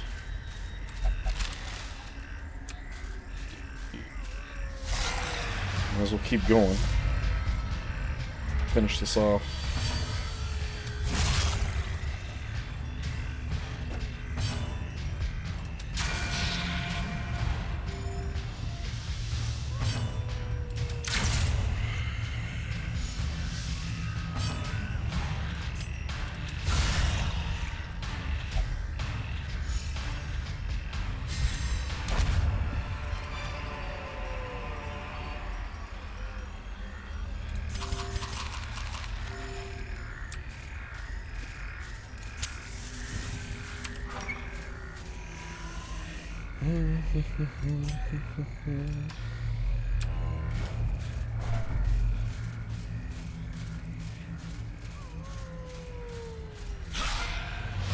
Her surprise, bitches.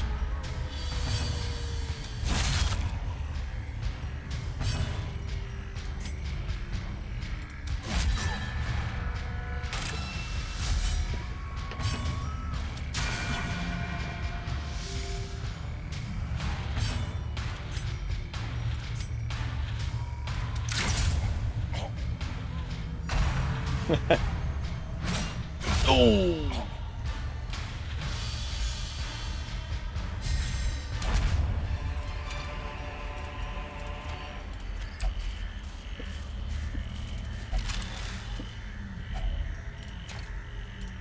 Damn it.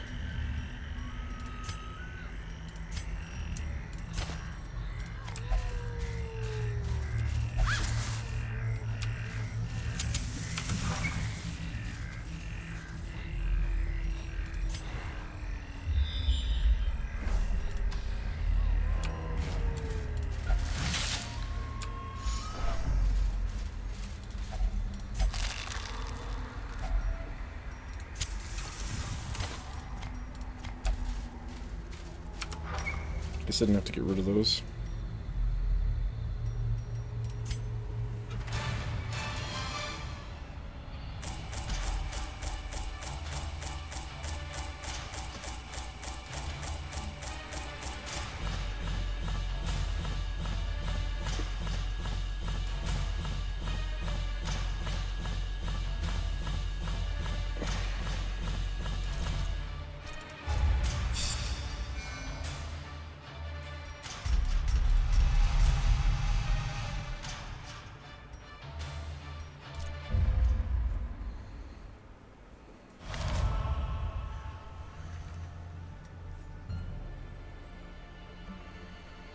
Medical ward is free.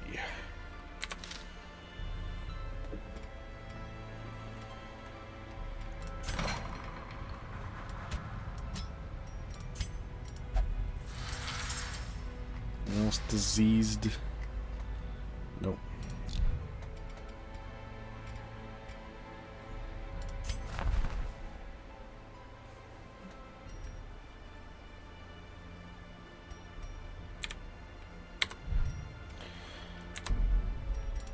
Alright.